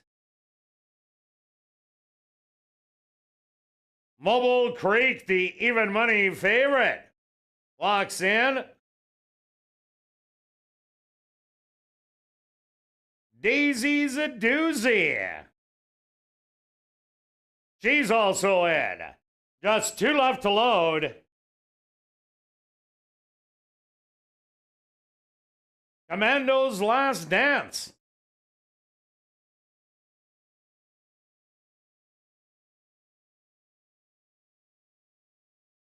Now just waiting on Conti to the outside.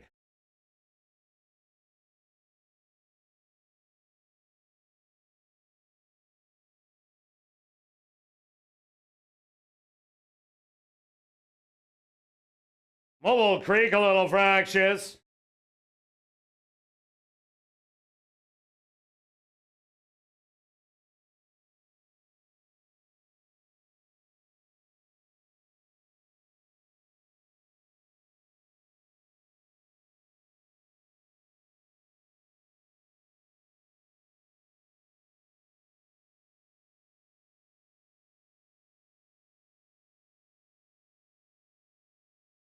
Conti gets a little help. Is now in. The field is set. They're at the post. Mobile Creek fractures once again.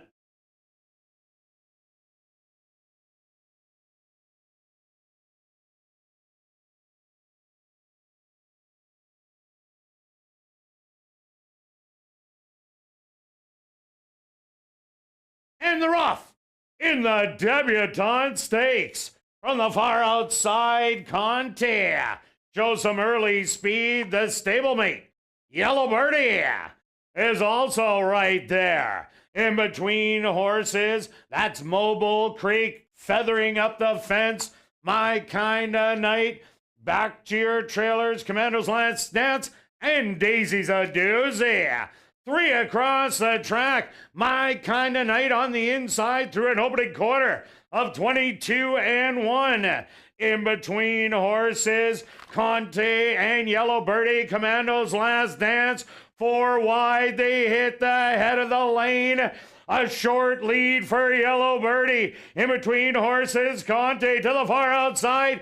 Commando's Last Dance is now pouring it on. A 16th of a mile to go. And it's Commando's Last Dance that's going to take the Debutante Stakes. Conti second best.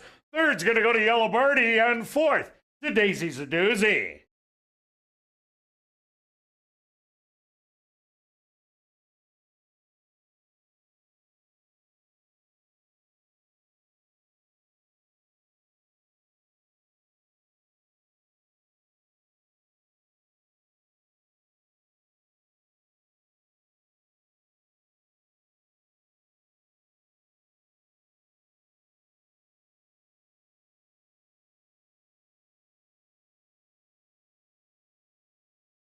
The Stewarts are post to number 5, Commando's Last Dance.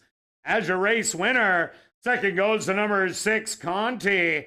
Third to number 1, Yellow Birdie. And fourth to number 4, Daisy's a Doozy. They went the opening quarter 22 and 1, the half 46 and 4. Time for the 5 furlongs, 1 minute even.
Now entering the winner's enclosure, the official winner of the Debutante Stakes. That's number 5, Commando's Last Dance. Commando's Last Dance is a bay filly, 2 years old, by Going Commando. Out of the mare Sweet Tizzy Lizzy by Tiz Now. Owned by True North Thoroughbreds and E2 Thoroughbreds. Trained by Michael Nault. And ridden to victory by Chavi and Chow. Time for the 5 furlongs. 1 minute even. Number 5, Commando's Last Dance, was proudly bred right here in Manitoba by Keaton and Aiden Ziprick. And Assiniboia Downs is very pleased to have on hand our Chief Executive Officer, Darren Dunn, to make a trophy presentation to the winning connections.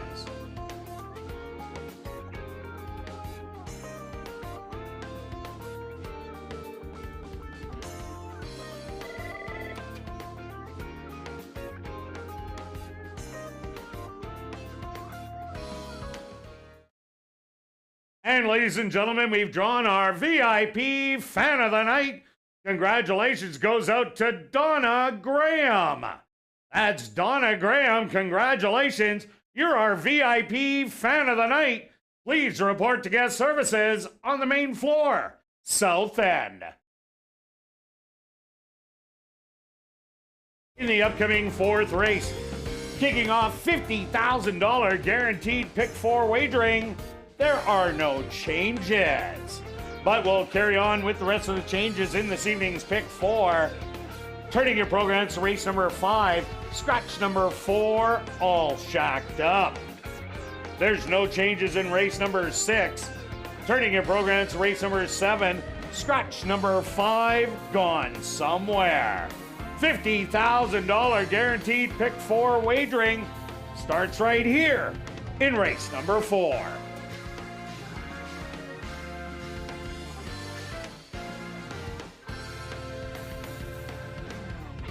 Be sure to join us for Manitoba Derby Night on Holiday Monday, August the 7th at 7:30, featuring the 75th running of the $125,000 Manitoba Derby, the first leg of the Western Canadian Triple Crown, and it's also Family Fun Night with free kids activities.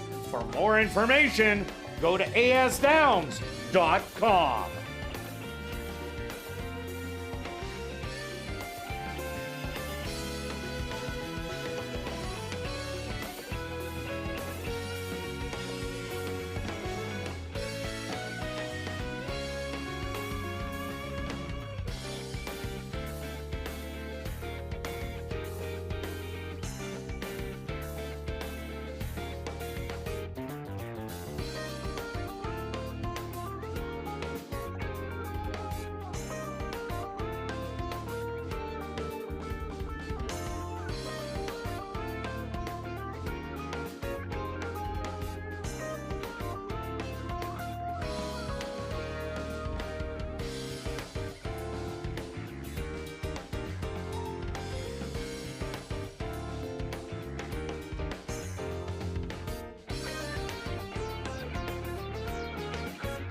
And welcome back down on the paddock for race number 4, kicking off $50,000 guaranteed pick 4 wagering with a $5,000 claimer for fillies and mares 3 and up that are non-2 lifers. They're going to go 5.5 furlongs. Let's take a look back at race number 3. Well, Stretch, that gallop out on Commando's Last Dance last time out that we both seen made it a winner. Yeah, and that's why I stand by watching replays. You get to see that. Like, you look at the line and the program, and it doesn't look that good. No, it absolutely doesn't. And then the horse breaks a little bit better, gets in a nice spot, races wide. Actually, didn't have an easy trip today, but just that extra distance was the difference. We expected a possible speed duel early, and that's what happened.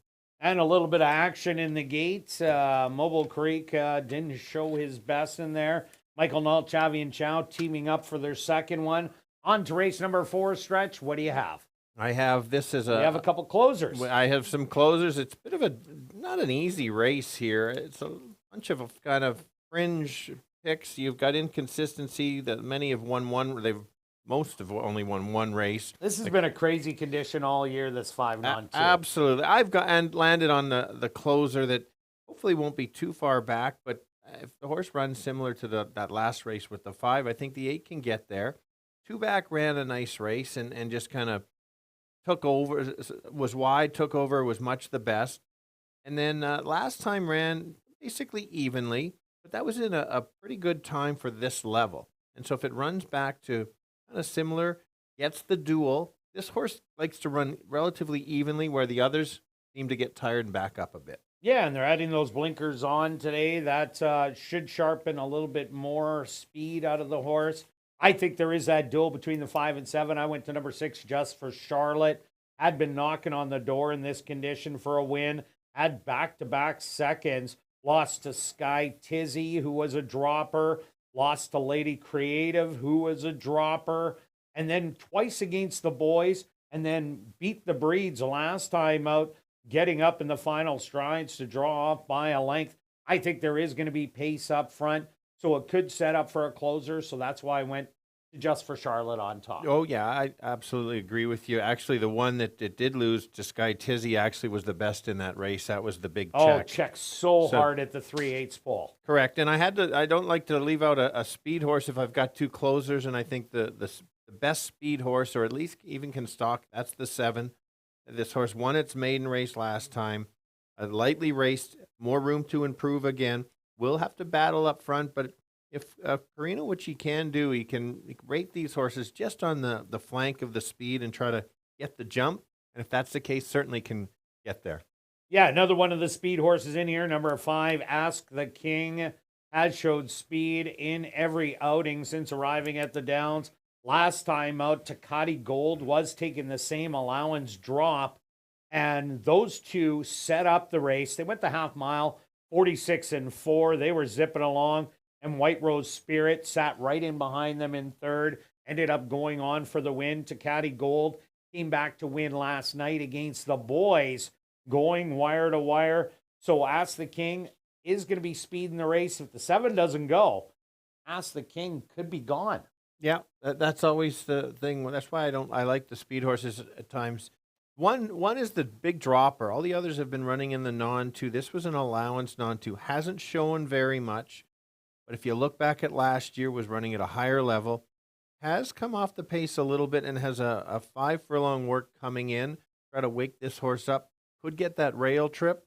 And a 6-1, that's about the right price. Yeah, definitely is. Another horse to look at, number 3, Sassy Storming. Was a winner at first asking, going wire to wire. Came back in the non-2 race against number 6, Just for Charlotte. Battled a bit early, but then ended up backing out of it. The horse was off for quite a bit in between, over a month. So maybe it needed that tightener, but the way this horse runs, and with the 5 and the 7 in here, it's not going to be easy for Sassy Storming to get it done. True, but right trip, maybe in the money for a try or a super. The 2 horse basically has only had 1 start this year, had a troubled trip, so every reason to improve. Has shown speed, won twice at the Mooseman Downs, runs back to those, could be in the mix. Yeah, definitely. This horse has some races in there that does fit in here. Also look at number 4, Fingertip. Here's another one that does offer speed to the race. Ran a good 4th 2 outs ago, but last time out, beaten by double digits when there was too much speed. I think there's too much speed once again, even though 5.5 furlongs is a perfect distance. Let's go to our wagers here in race number 4, Stretch. Pick 4 time. What do you got? We've got lots of numbers on the screen, yeah. so I apologize if you're trying to look and see these numbers, but I think I'm trying to get it twice. We got 6, 7, 8 with 2, 3, and 6 in the 5th. 2 and 5, finish it off with 1, 2, 3, and then a similar ticket trying to get it that extra time with my key. 6, 7, 8 with 3, 6 with 1, 2, 5 with 1, 2. I like your tickets, Kirt. And myself, I'm going the $1 pick 4, 6, 8 with 3, 6 with 1, 2, 3 with 2, 3, 4. And I'm doing a smaller one.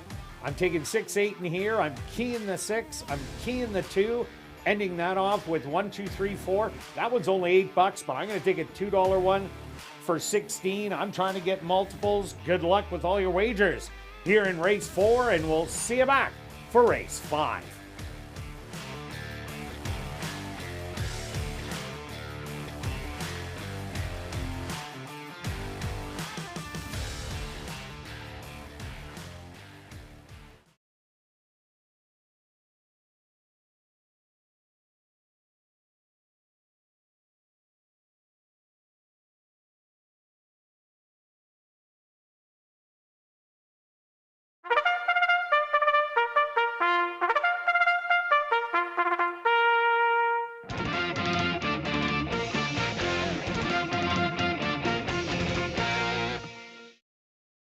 The horse are on the track for race number 4. They're going to go 5.5 furlongs for $10,100.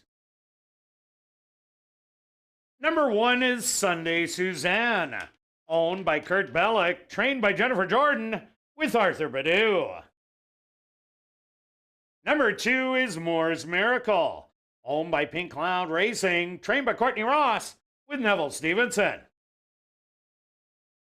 Number 3 is Sassy Stormin, owned by 2 Points Ranch, trained by Tiffany Husbands with Antonio Whitehall. Number 4 is Fingertip, owned by Pink Cloud Racing, trained by Devin Gittins with Demario Bino. Number 5 is Ask the King, owned by Bill and Reed Mooney, trained by Bill Mooney with Siobhan Bell. Number 6 is Just for Charlotte, owned by Vela K. Butler, trained by Jennifer Jordan with Nyrone Austin.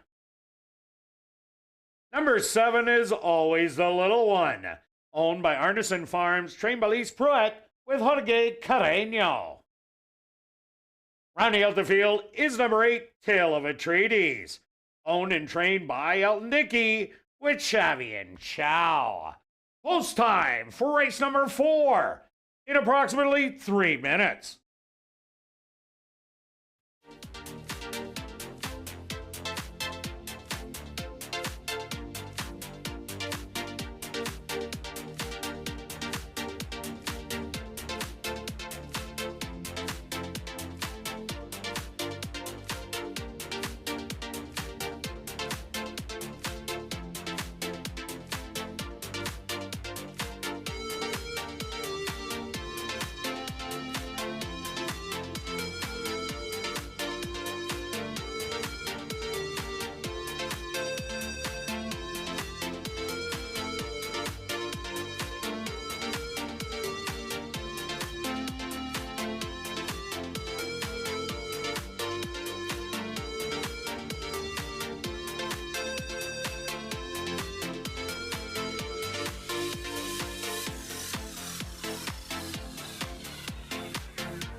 It's now 2 minutes to post time at ASD.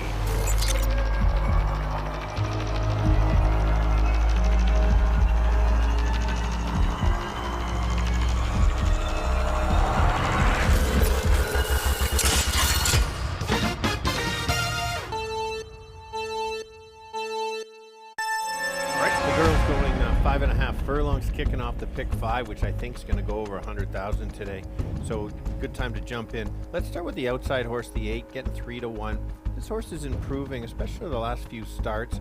I think this horse is going to get a nice stalking trip on the outside, make a nice even move on the turn, and try to take over. Another closer is the 6. Close last time, always closed. Right there, very game. It's just a matter of if it's not too far back. The horse that could be on the lead or be right there, that's the 7. That's the favorite. That's probably the one to run down, but let's try to beat her. 8, 6, and 7. Kirt? Yeah, Stretch, I'm with you. I think there's a battle between the 5 and 7 in here, setting it up for the closer. So I went to number 6 just for Charlotte. 2 second-place finishes in this condition. Did beat up on the Manitoba breds last time out. But with that battle that should happen, I think she's going to be flying down the lane. I do like number 8, Tale of a Treaties. Will be the stalker behind the speed and round it out with the speed of number 7. Always a little one. 6, 8, and 7 for me. Good luck here in race 4.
Sunday Suzanne, the first one into the starting gate.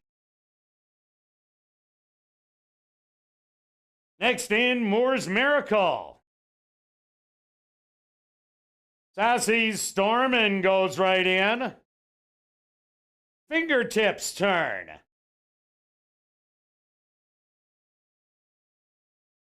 Next up, Ask the King.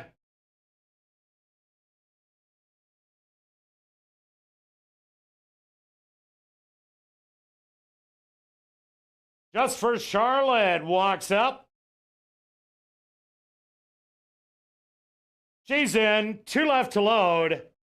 Always a little one, the 2-1 favorite.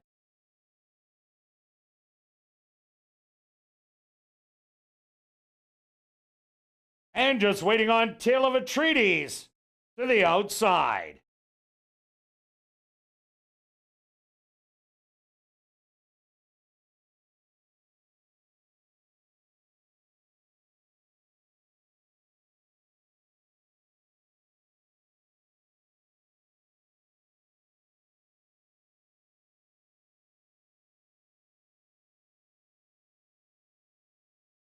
The field is set. They're at the post.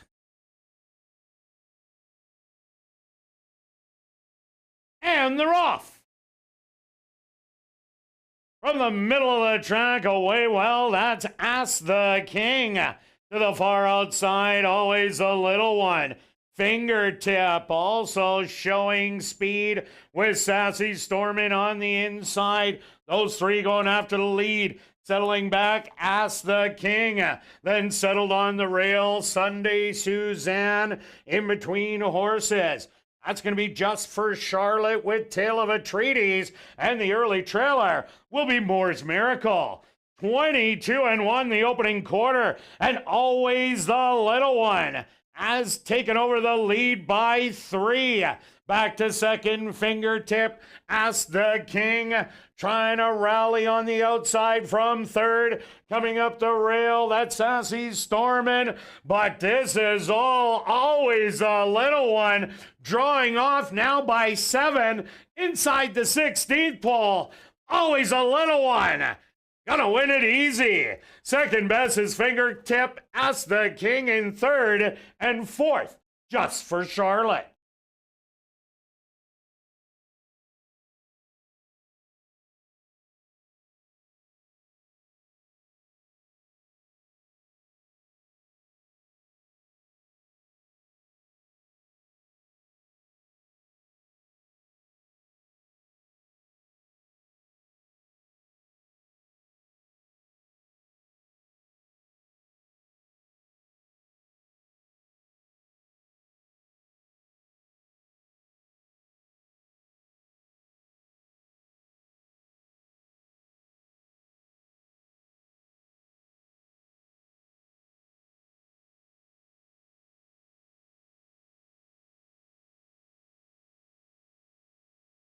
The Stewart's opposed to number 7, Always the Little One, as your race winner. Second goes to number 4, Fingertip. Third to number 5, Ask the King. And fourth to number 6, Just for Charlotte. They went the opening quarter 22-1, the half 45-3, 5/8, 58 seconds. Time for the 5.5 furlongs, 105.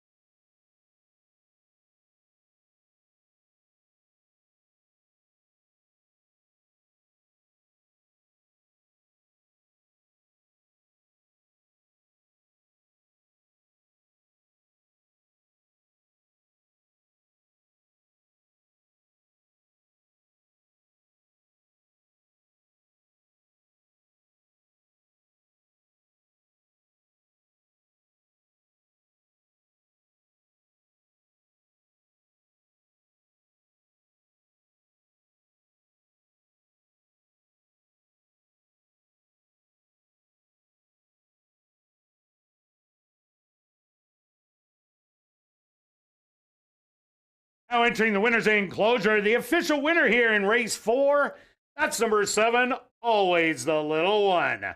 Always the little one is a dark Bear Brown filly, 4 years old, by Governor Charlie. Out of the Merrim Bridal Meeting by Red Bullet. Owned by Arneson Farms, trained by Lise Pruitt, and ridden to victory by Jorge Carreño. Time for the 5.5 furlongs, 105.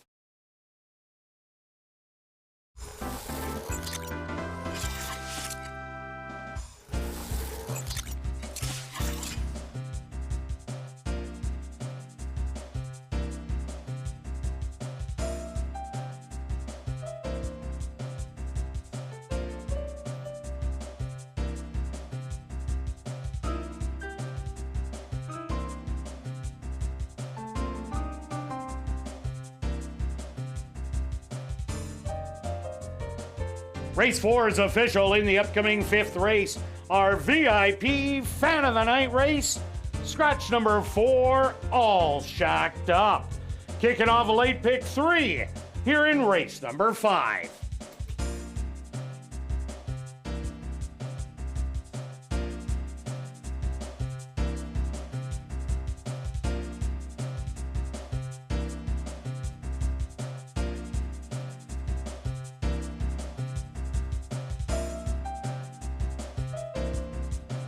And just a reminder that if you're new to racing, to download the new Dark Horse Bets app.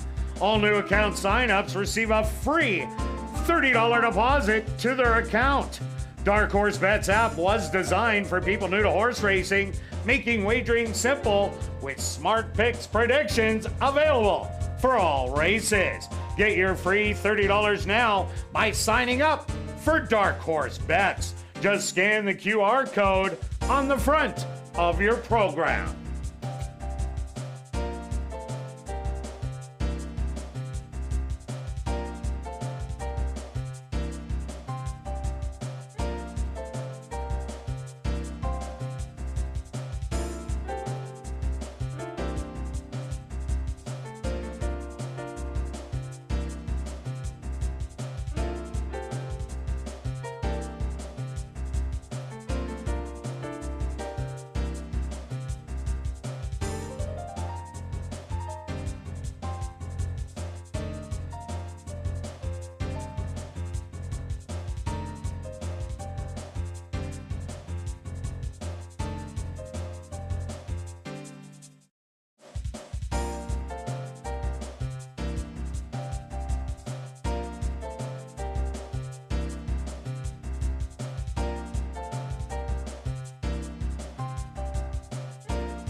And welcome back down the paddock for race number 5 for this $3,000 claimer. The 3-year-olds and up that are non-winners of the year, they're going to go 5 furlongs. Scratch number 4, all stacked up. Quick look back at race number 4. Always the little one. Wow, what a display by her.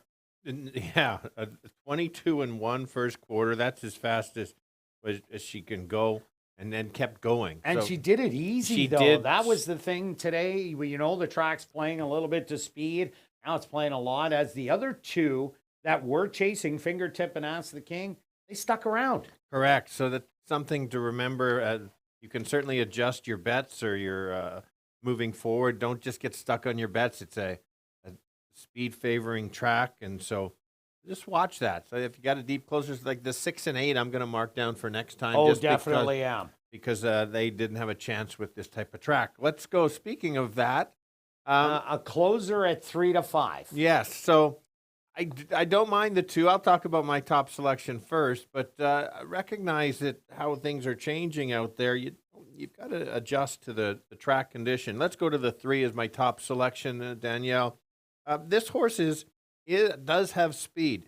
Doesn't necessarily have as much speed as the 6, but I don't think he's going to be that far off. I like the work 2 back and then a maintenance on the 20th. This horse can get the lead if he wants to. I don't think he's going to, but I think he can sit just off. I like that 4.5 furlong race where this horse was closing at Turf Paradise. That's the type of race I see. Bruce Sanderson has them ready. He's sitting on a win for sure, and he's had them getting them ready to run. I think this is his spot. Yeah, I agree with you here on the 3. Number 6, Tis Funny. You're looking for the speed. Well, you found it here. Tis Funny always flashes early speed, and on this racetrack, that's what you want. Tis Funny is a 10-year-old, ran a tough race for 4,000 non-winners of the year in the only outing in late May. Battled on the lead after opening up the first quarter easily. Did that quarter in 22-3 on a slower racetrack than today. I have a feeling that Tis Funny, if Neville Stevenson wants to, he can go 21 and change. That is how fast Tis Funny is. Good workout coming in 48-1. Looks like speed's what you want, so maybe Tis Funny's the one. Yeah, it's the right track. Just a heads up, if you bet Tis Funny, it's a little tired late. So don't think you've got it when he's up by a bunch early because... as you can tell the distance, 5 wins, 5 seconds. Correct. So certainly, let's talk about the favorite. The horse certainly has that back class, but he hasn't got out of the gate the last few. He's got to get out of the gate today. If he doesn't, it's going to be next to impossible to make up all that ground. So if you're thinking he's getting out, which he's probably going to improve, but you just kind of look that he's always a bunch of lengths back. So only going 5, it's not 5.5. So like the horse, it would certainly be in the money. Not at 4 to 5 to win, though. Yeah, no doubt about it. Not on this racetrack. The 5 Towards the Light. Here's another one that did show speed 3 outs ago and did get caught late, only losing by 3. That was going 6 furlongs. Didn't show much going the 7 furlongs. Showed speed again last time out, but wasn't able to carry that speed. If Towards the Light can show that speed once again, this horse can stick around for a piece. For sure. And then let's go to the 7. This horse ran last time, didn't run very well. Has the back class. If you look at last year, this horse was much better. Maybe now he's rounding into shape. It's got to sit close and can sit close. Usually you used to race at 5,000 and it was right there. So if you think this is the wake-up horse, you're getting 8 to 1. Another horse to look at, number 8, Otani. Otani last time out showed a little bit of speed right behind and stuck around for a small piece.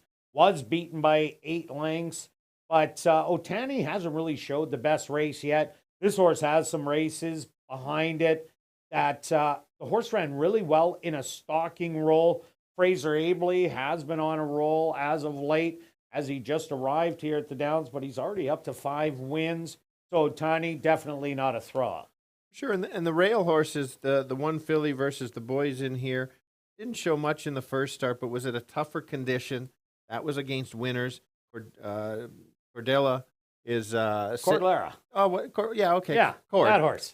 Cord is in the last race, and he's in a tough condition. So didn't show much, but only had one start. Can show speed on the rail. All right, let's go to our wagers here in race number 5. Stretch, what do you have? I do like the last 3 races quite a bit, so I'm playing a $3 pick 3 wheel, 3-6 with 2-5 with 1-2, a price in kind of each race, and if I can get a couple of them, it'll pay quite well. And myself, I'm going all in on this tractor. I'm taking the 6 on top with the 2-3-2-3. That's only $2. I'm taking a $10 one for 20. Good luck with all your wagers here in race 5. And we'll see you back for race 6.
The horse on the track for race number 5, our VIP Fan of the Night race.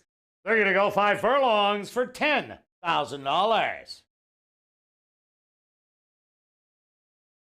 Number 1 is Lady Sunset, owned by Hetty Kling and Maria Stanford, trained by Maria Stanford with Siobhan Bell. Number 2 is Murdo, owned by B&J Stable and Wanda Hicks, trained by Shelley Brown with Jorge Carreño.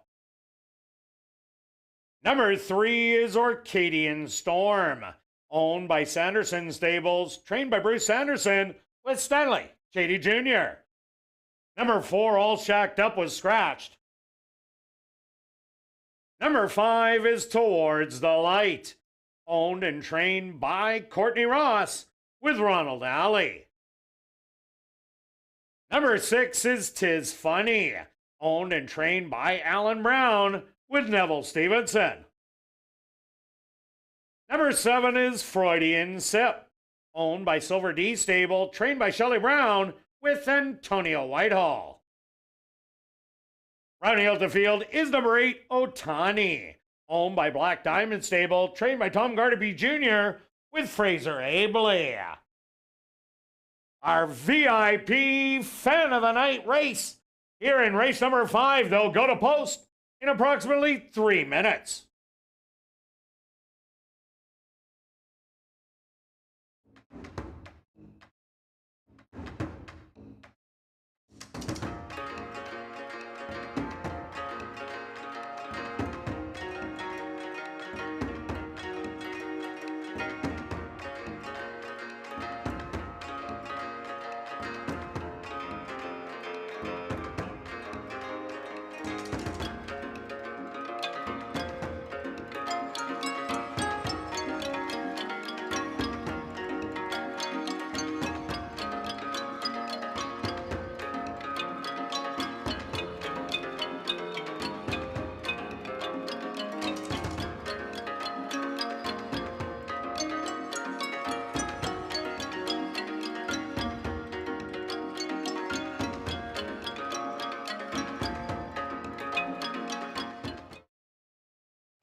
It's now 2 minutes to post time at ASD.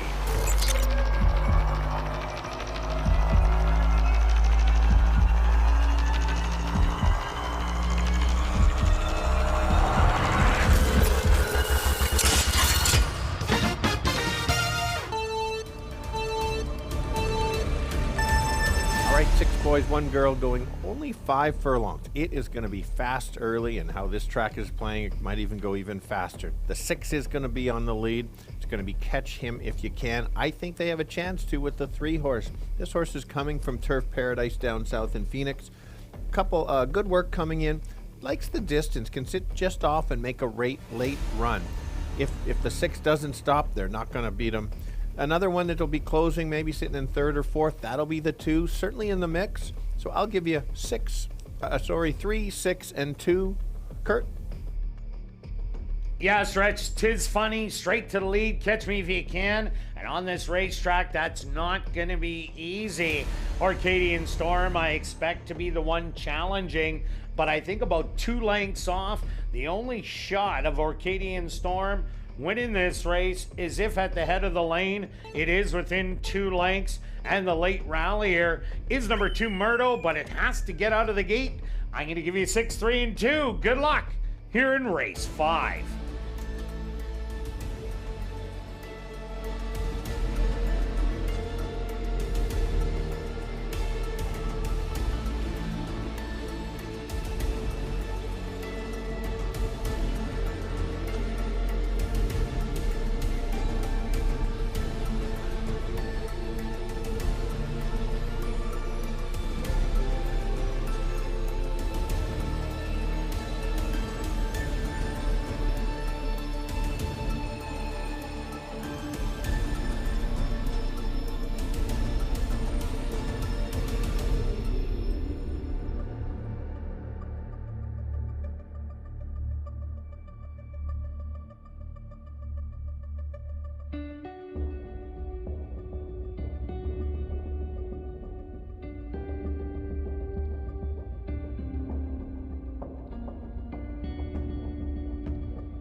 Lady Sunset, the first to enter the starting gate.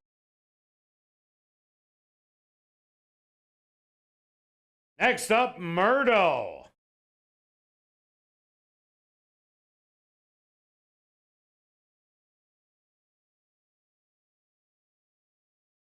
Orcadian Storm now finds his position. Towards the Light is next. 'Tis Funny, the 6-5 favorite. Now walks in. 2 left to load. Freudian Sip.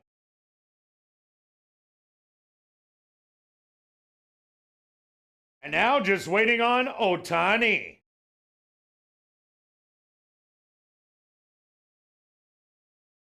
The field is set. They're at the post.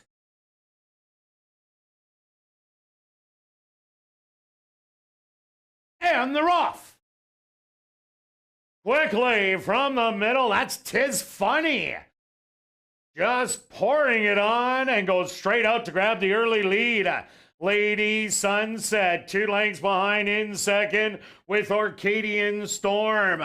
On the outside in third, a gap of 4 more lengths back. That's going to be Towards the Light and Otani. 2 more back to Freudian Sip and Murdo, the early trailer. The opening quarter, 22 seconds. And 'Tis Funny, still with the lead by 2 lengths with Orcadian Storm. With the best chance in second. Back to third, Lady Sunset. And making a rally Towards the Light. But 'Tis Funny shows no signs of letting up. A 16th of a mile to go. And this is going to be 'Tis Funny getting it done by 2.5. Second goes to Orcadian Storm. Third to Towards the Light. And fourth to Otani.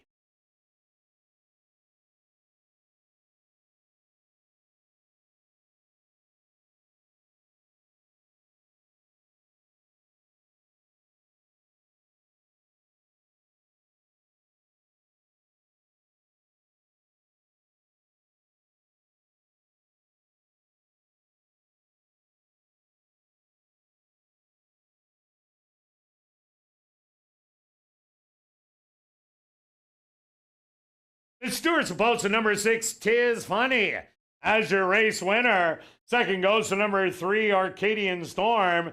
Third to number 5, Towards the Light. And fourth to number 8, Otani. They went the opening quarter, 22 seconds. The half, 45 and 3. Time for the 5 furlongs, 58 and 4.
Now entering the winner's enclosure, the official winner of our VIP Fan of the Night race. That's number 6, 'Tis Funny. 'Tis Funny is a big gelding, 10 years old by 'Tis Now. Out of the mare, Haha Tonka by Distorted Humor. Owned and trained by Alan Brown and ridden to victory by Neville Stevenson. Time for the 5 furlongs, 58 and 4.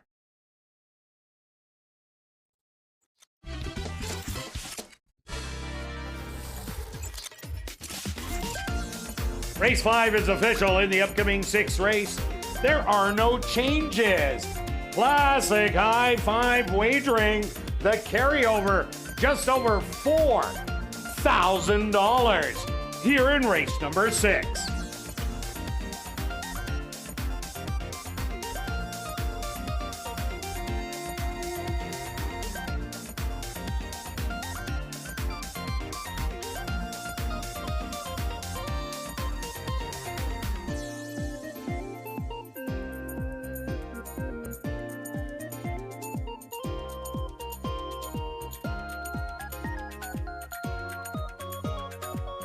And just a reminder to get your Chase Ace tickets for our weekly draw. The progressive jackpot is guaranteed at $5,000 if you pick the Ace of Diamonds. Tickets start at $5 and are available online at asdowns-cta.com, in person here at Guest Services or the VLT Cashier's Cage. The weekly draw will take place tomorrow at 9 p.m., so get your tickets now.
And welcome back down the paddock for race number 6 for this $5,500 claimer. For fillies and mares, 3-year-olds and up, they're going to go 7 furlongs. Quick look back at race number 5.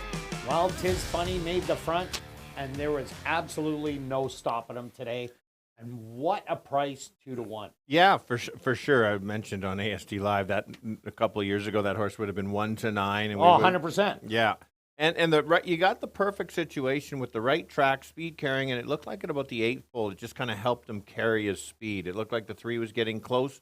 Yeah, he was about 3 lengths behind. I said he had to be within 2. Yeah, and just wasn't close and enough to just make kinda, Funny stop. Just kind of carried and kept going. So, yeah, we'll see. Okay, on to race number 6. Stretch, who do you like? Okay, so I'm gonna start with we both got the same horse, both got the favorite. We're choosing the horse that's very sharp and looked really good last time, stock, and then just literally took over. I think this horse can do very similar racing pattern. Won't be that far off, so that's the key. He's not a deep closer at all. I think he can be within 2 or 3 lengths early, and then just make that nice move and go from there. Yeah, I think there's a battle between the 1 and the 5, but the 1 will have the positioning of the inside going 7 furlongs, and that is really important.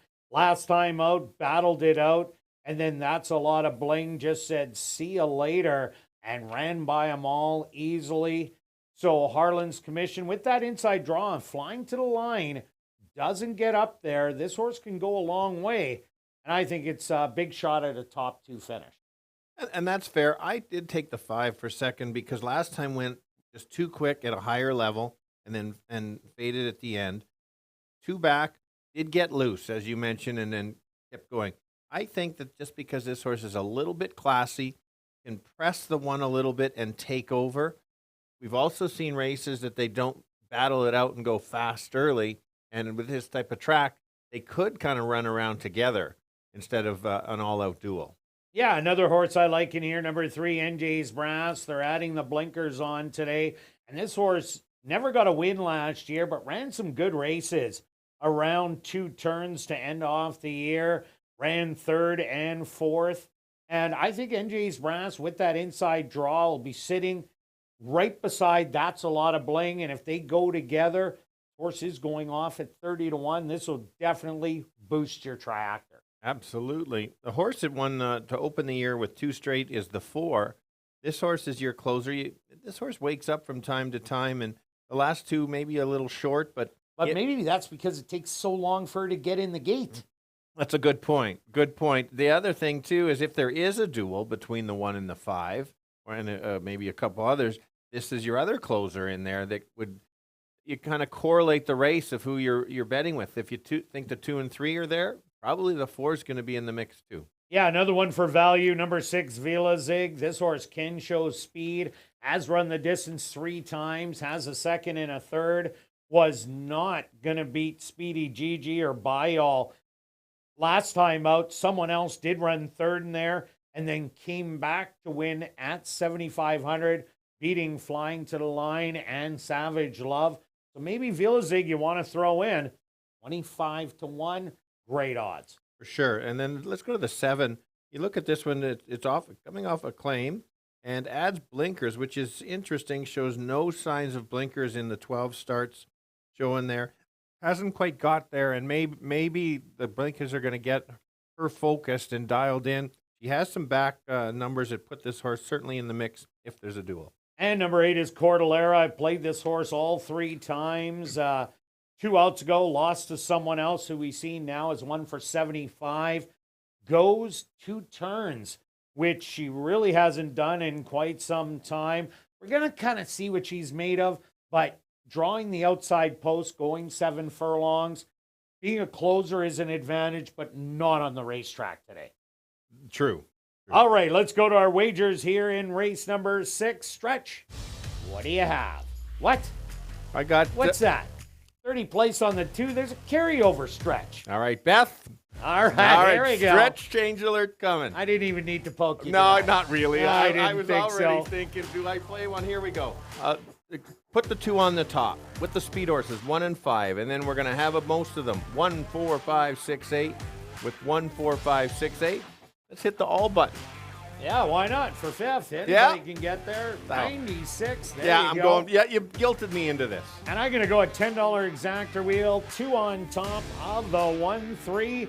Good luck with all your wagers here in race 6, and we'll see you back for race 7.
The horses are on the track for race number 6. They're going to go 7 furlongs for $13,200.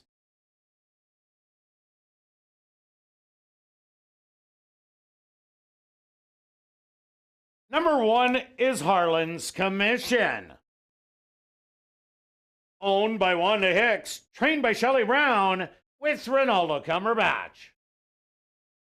Number 2 is That's a Lot of Bling. Owned by A2 Thoroughbreds, trained by Michael Nault, with Chavi and Chow. Number 3 is NJ's Brass, owned and trained by Don Senebold, with Tim Tarasenko. Number 4 is A Star to Be, owned by Henry Witt Jr., trained by Jerry Gorno, with Antonio Whitehall. Number 5 is Flying to the Line, owned by King Couture, trained by Jared Brown, with Fraser Abley. Number 6 is Vila Zig, owned by Henry Witt Jr., trained by Jerry Gorno, with Siobhan Bell. Number 7 is Where the Money Went, owned by Parker Wallette, trained by Steve Kaplan Jr., with Neville Stevenson. Rounding out the field is number 8, Cordillera, owned by Arnold Suster, trained by Martin Buffalo, with Sven Baurup. Post time for race number 6, approximately 3 minutes away.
Ladies and gentlemen, turning your programs back to race number 5, we had a claim to report.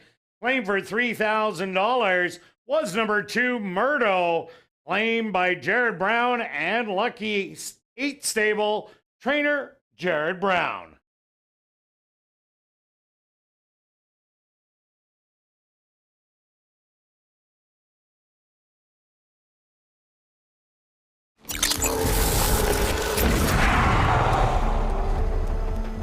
It's now 2 minutes to post time at ASD.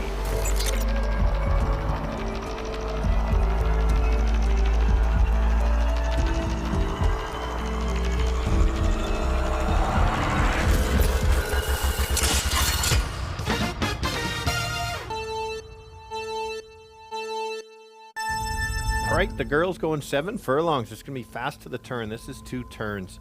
It's an interesting race, depending if you think there's going to be a duel going fast early or a closers. If you think there's a battle early, you better take the 2, and that's what I did. Is the favorite, running really well, should get a good trip. But if somebody gets away, that would be the 5. That's who I think could steal it if the 1 lets the 5 go, or the 2 could not go fast early. So don't forget the 5. And then the 1's on the rail, always a good spot going 7 furlongs. So I'll give you a 2, 5, and 1. Kirt?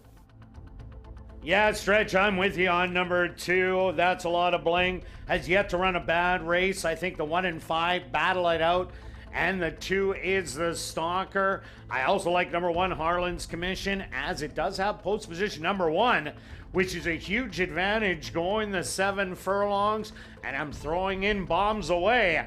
Number 3, NJ's Brass, has some good races around 2 turns, has a stalking running style, so could get a dream trip. I'm going to give you all inside 2, 1, and 3. Good luck here in race 6.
It's post time.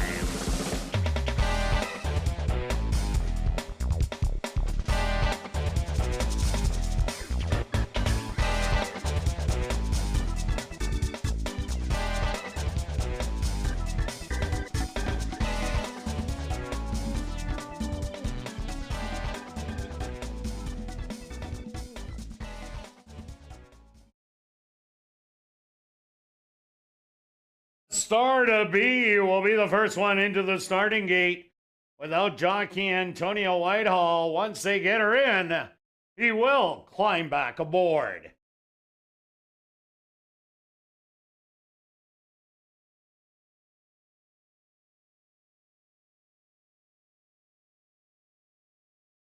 She is in. Next up, Flying to the Line.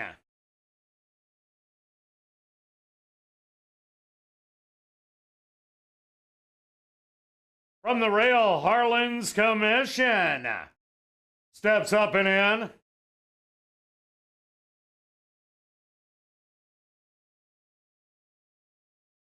The current 4-5 favorite, That's a Lot of Bling, is in.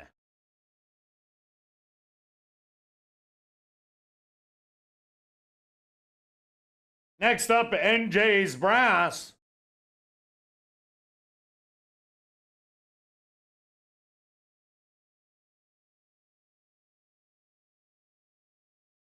Vilazig's turn. Just 2 left to load. Where the money went.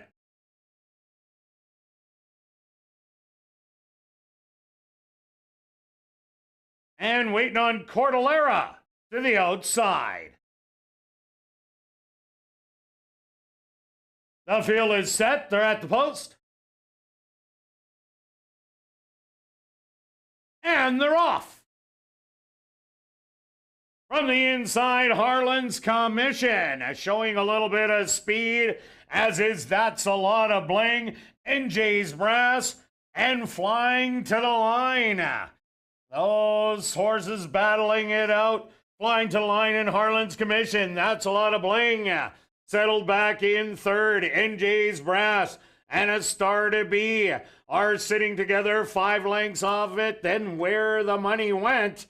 And your early trailers are going to be Vilazig and Cordillera. The opening quarter, a quick 23-3, and it's Flying to the Line on the outside. Harlan's Commission moving up. That's a Lot of Bling. Loving the action, and now moving up 3 wide to engage those leaders. The half 47-1, 3 across the track. And That's a Lot of Bling. And on the inside, Harlan's Commission. Flying to the Line, back to third. They hit the head of the lane. Harlan's Commission. That's a Lot of Bling. Cordillera showing some late life. That's a Lot of Bling. A 16th of a mile to go is gonna now get the win. That's a Lot of Bling. Harlan's Commission second best. Third's going to go to Cordillera. Fourth to Where the Money Went. And fifth, Flying to the Line.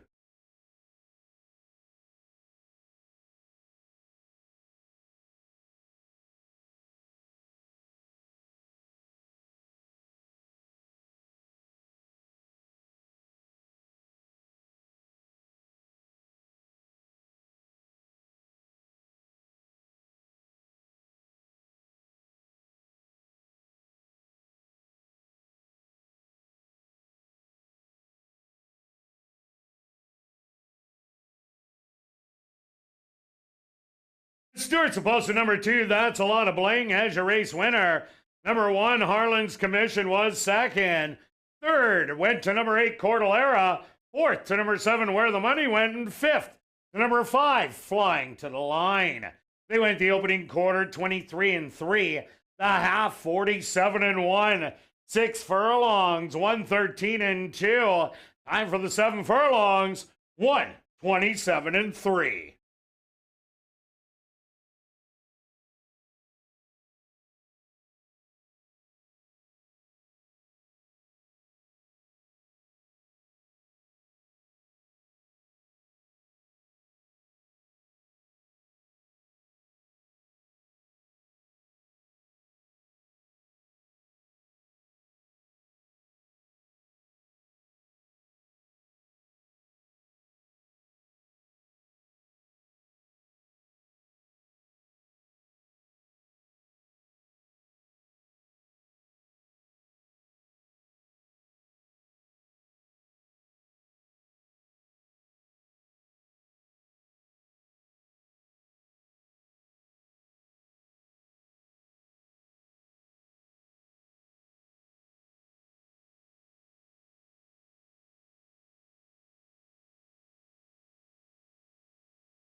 Now entering the winner's enclosure, the official winner here in race 6, that's number 2, That's a Lot of Bling. That's a Lot of Bling is a bay mare, 5 years old, by Too Much Bling. Out of the mare, Benny's Bombshell by Benny the Bull. Owned by A2 Thoroughbreds, trained by Michael Nault, and ridden to victory by Chavi and Chow. Time for the 7 furlongs, 1:27-3. Congratulations goes out to trainer Michael Nault and jockey Chavi and Chow, who score the hat trick. 3 wins for trainer Michael Nault and jockey Chavi and Chow.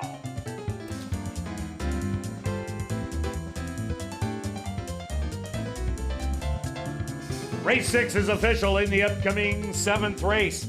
Scratch number 5 gone somewhere. Classic high 5 wagering here in race number 7.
And welcome back down the paddock for race number 7. We have a $7,500 claimer for 3-year-olds and up. They're going to go 7.5 furlongs. Scratch number 5 gone somewhere. Quick look back at race number 6. Well, Stretch, that's a lot of bling. Looked the part again today, but had to work a little harder. She had an absolute dream trip, and Harlan's gave her everything right to the end and battled. If Harlan's got any kind of breather, he probably was the winner. That's what you have to recognize, how the track is. The speed's holding, the rail's pretty good. So sometimes you got to adjust your picks, and I think you have adjusted your picks. Oh, I have, and we're going to talk about that a little bit later. I usually don't, but on this racetrack, I am going to have to do it in this last race. Stretch, what do you like in here? Okay, so we were both on the 2 at the start, and then I'm sticking with the 2. I just like how. All right. I'm not going to throw the 2 right off the ticket. It's just running well. Nice stalking trip. Hoping to get the same type of trip as Bling got in the last one. And Antonio is just very patient and waiting. The figures are there. Ran against Warriors Map and Gallant Oak, who we saw run a huge race yesterday. Runs back to that race. I think the horse is going to be tough. Yeah, definitely. The other horse I like that I adjusted on was number 1, Rail Splitter. Ronaldo Cumberbatch in the last race had the 1 Harlan's commission. And I said that inside draw is so important at 7 furlongs. At 7.5, it's still an important draw. There isn't a ton of speed in here, so I expect Rail Splitter to be forward in the race. Last time out, it was Labrad who went to the front. Rail Splitter engaged, hired late, and was beaten by the scratch horse, Gone Somewhere. But Rail Splitter, the same kind of race this time. This horse has a big shot of winning 6-1. Yeah, I was just wondering, did you switch it because you saw my picks? Oh, definitely not. Oh, okay. Well, if that's what Just you're saying. going with. Okay. Well, I agree with everything, and that's why I did like him, which my original second pick. And then the 3 is a bit of the sleeper in here. This horse can't get too far back, but if you look at the Canterbury races, this horse does sit relatively close. For whatever reason, hasn't been that close. Back at 6 furlongs, was only 3 lengths back and got to win. If this horse is sitting maybe 3 or 4 back, certainly could be there in a bit of an upset. So that's why I've got to include this horse in my selection. Yeah, another horse to look at, number 4, Bottle of Smoke. Ran a great race last time out. Was on the outside and post position number 6, going 7 furlongs. So wasn't able to get good positioning early. Then engaged the leaders and drew off to win by a length and a quarter, as the horse was 4 wide coming down the lane. Bottle of Smoke, a good running style for this racetrack, and 5-2, pretty good odds. In a wide open race where the favorite, as you see, 3-1, the morning line, it was a tough race to pick. Yeah, you look at it, it's a wide open board. I'll go to the outside. A little concerned on the post position going 7.5, but E2 Babu has been running so well. I've been betting him. He's been cashing some tickets for me. Was closer last time. Pressed and then just got beat late to the entry mate at that time. Jared Brown had both of them at that time. Needs the right trip. You can't give up too much ground in this field. Another horse to look at, number 8, Ride 'em. This horse started off slowly but rounded into form. Got the win, 3rd start out, beating Dan's a Rebel. And then last time, narrow defeat to Club Champ. Here's a horse that will also try and be forward in the race, but not quite on the lead. But the way the horse is running has to be respected and does like the distance. For sure. And then side street Dave. I like saying the name, and which side streets he's taking home, Dave. But this horse can stalk, has lost to all of these horses in here, but it's 3rd start off the layoff. Every reason to improve a little bit. Ends up in the money. You see a bunch of 3rds. Maybe he's a 3rd place horse today. Yeah, definitely one to throw in. And number 6, maybe sometime. Here's a horse that's best running, is a deep closing running style, but can also be forward in the race. Showed that 2 outs ago, going 7 furlongs. Against Bottle of Smoke and E2 Babu. Then hit a very tough race at the first level allowance. Drops back in. But maybe sometime another candidate A wide open last race stretch. What do you got? Okay, well, I'm fortunate enough to be alive in the pick 5 and the pick 4 with both tickets. Thanks everybody for getting involved. 110,000 in the pool. I'd like to thank you for putting some money into the pool today. I today. donated to the pick 4, missed the first leg, keyed everything else. But I appreciate it. But I'm alive thank in the you. pick 5 to 5 horses. That's true. I've only got 1, 2, and 3, and that's who I I'm got boxed. extras. I'm going to box 1, 2, 3, an easy little box, $3 box, $18. And I'm going to do a change in here. I had the 3 in my top 3 picks. I threw that one out. I ended up adjusting to 2-1-4 in my bet now. $50 to place on the 1. I got $7.40 last night on fresh one. So I'm $50 to place on the 1. Good luck with all your wagers here in race 7.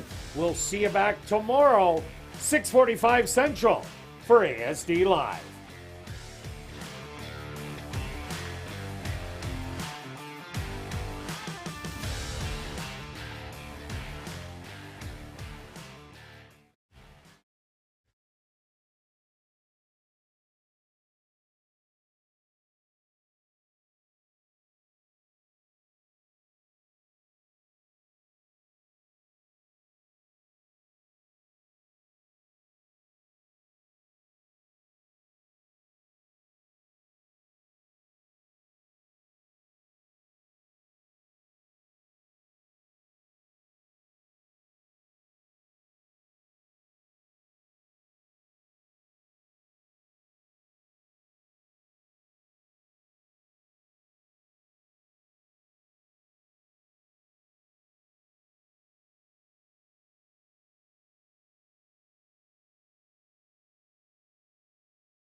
The horse on the track for race number 7. They're going to go 7.5 furlongs for $14,800. Number 1 is Rail Splitter, owned by Wind Answer Stable, trained by Wendy Anderson with Ronaldo Cumberbatch. Number 2 is Exchequer, owned by B&J Stable, trained by Shelley Brown with Antonia Whitehall. Number 3 is Roaming Union, owned by Ray Cotto Jr., trained by Tom Gardapi Jr. with Ronald Alley. Number 4 is Bottle of Smoke, owned and trained by Elton Dickey with Jorge Carreño. Number 5, Gone Somewhere, was scratched. Number 6 is Maybe Sometime, owned by Wind Answer Stable, trained by Wendy Anderson with Fraser Abley. Number 7 is Side Street Dave, owned by Sanderson Stables, trained by Bruce Sanderson with Stanley Shady Jr.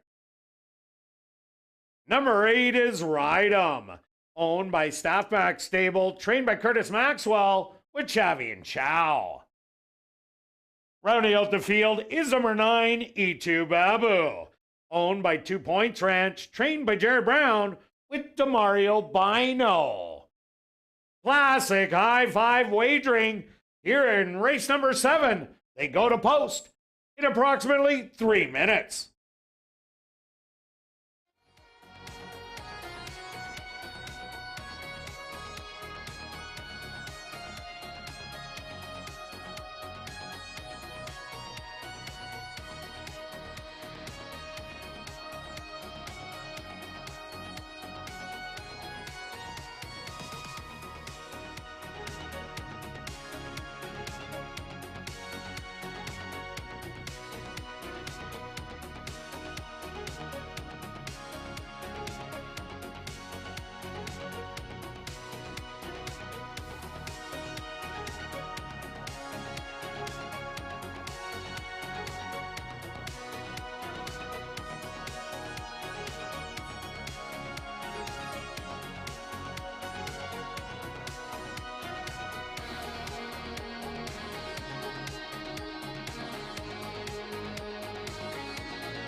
Ladies and gentlemen, turning your programs back to race number 6, we had a claim to report. Claim for $5,500 was your race winner, number 2, That's a Lot of Bling. Claimed by Shelley Brown, owner-trainer.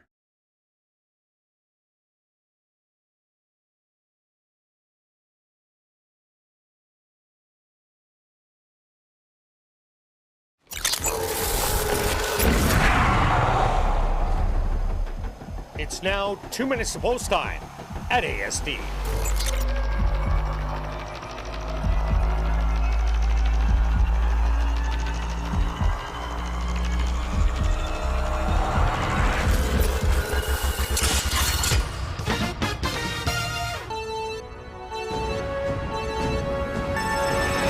Boys close it out going 2 turns this time, going 7.5. Been a fast racetrack and a fast night going through. So let's go to some of the rail horses. Let's start with the 2. Back this horse before. Should get a stalking trip, maybe sit in 3rd or 4th. Let the others battle it out and make his patent move. He likes to make a move on the turn and then try to pull away.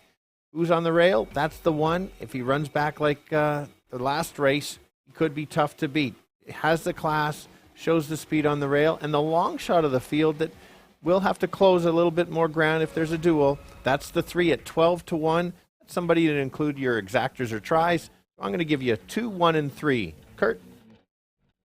Yeah, Stretch, I'm with you on number 2, Exchequer. All these horses making that first level allowance drop to $7,500. They've been cashing in. Exchequer got beat by Warriors Map.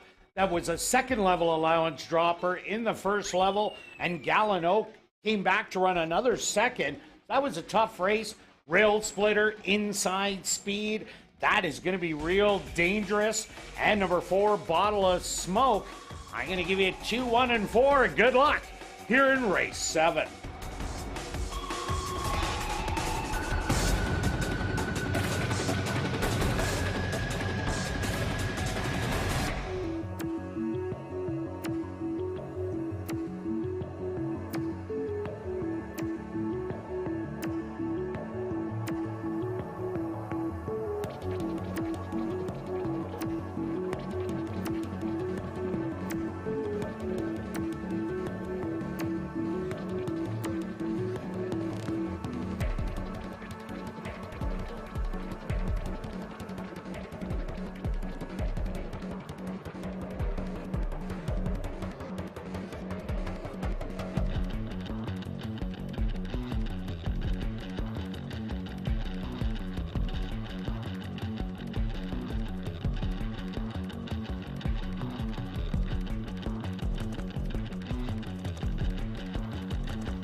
Post time.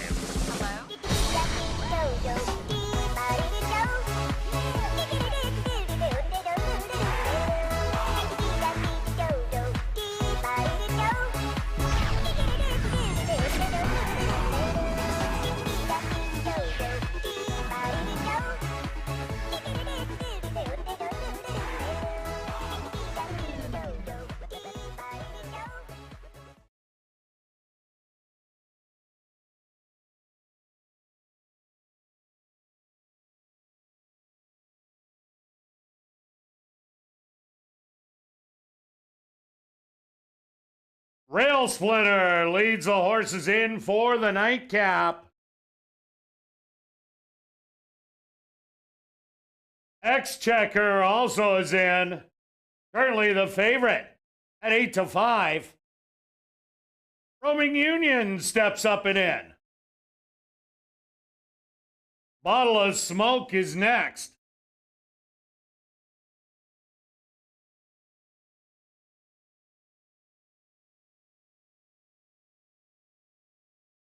Maybe Sometime finds his position.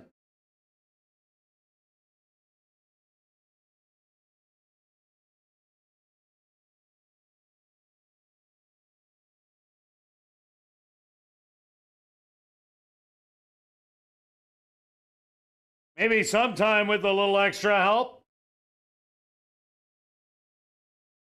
Side Street Dave walks right in. Just 2 left to load. Ride 'em. And just waiting on E2 Babu to the outside. Rail Splitter fractures in the starting gate.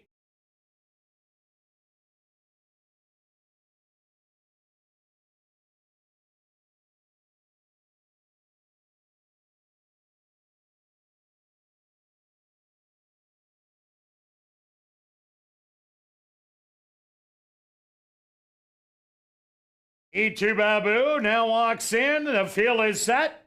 They're at the post. And they're off.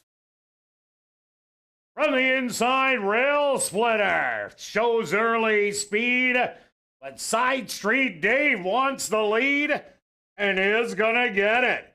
Rail Splitter back to second, Ride 'em. On the outside in third, Exchequer. Hanging out on the rail in fourth. Another length back, E2 Babu with Roaming Union to his inside. 2 more lengths back to your early trailers. Gonna be Bottle of Smoke and maybe Sometime. The opening quarter, 24-2. And it's Ride 'em and Side Street Dave. These two nose and nose. Settled back, Exchequer in between horses, Rail Splitter coming up the rail, Roaming Union, E2 Babu making a 4-wide move, and then it's Bottle of Smoke and maybe Sometime. The half, 48 seconds. Side Street Dave and Ride 'em. These two nose and nose up by 2 lengths as they hit the head of the lane. And Ride 'em puts a nose in front, fighting back. Side Street Dave looking for room from the back. Bottle of Smoke and E2 Babu. Side Street Dave at the 16th pole is gonna go on and win it. Side Street Dave. Rail Splitter rallied for second. Third looked like Bottle of Smoke. Close for fourth and fifth between Ride 'em and E2 Babu.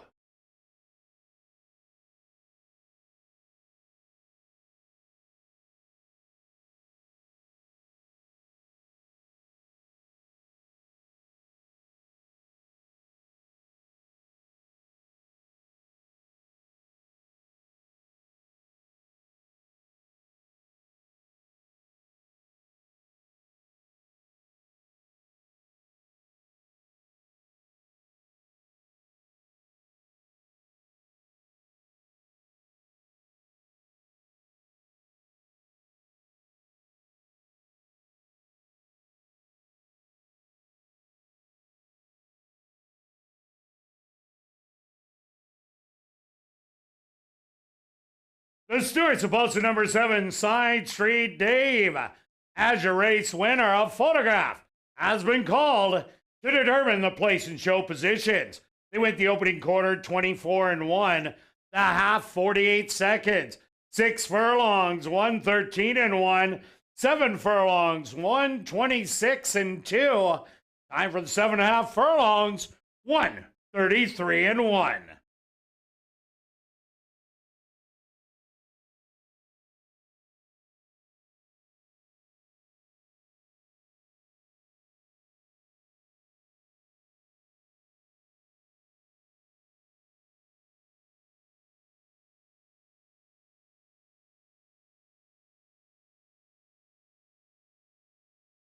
Results of the photo show number 1, Rail Splitter, finishing second. Third goes to number 4, Bottle of Smoke. Fourth to number 8, Ride 'em. And fifth to number 9, E2 Babu.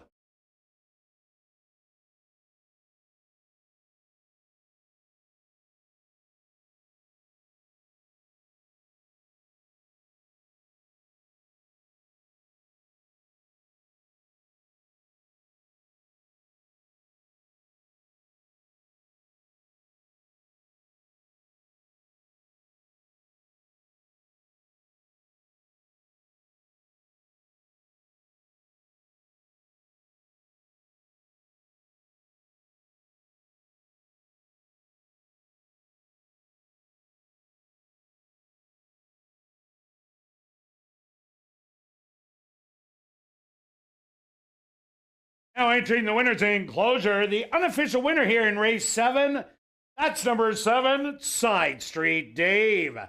Side Street Dave is a dark bear brown gelding, 6 years old, by Governor Charlie, out of the mare Jolly Days by Street Cry. Owned by Sanderson Stables, trained by Bruce Sanderson, and ridden to victory by Stanley Chady Jr. Time for the 7.5 furlongs, 133-1.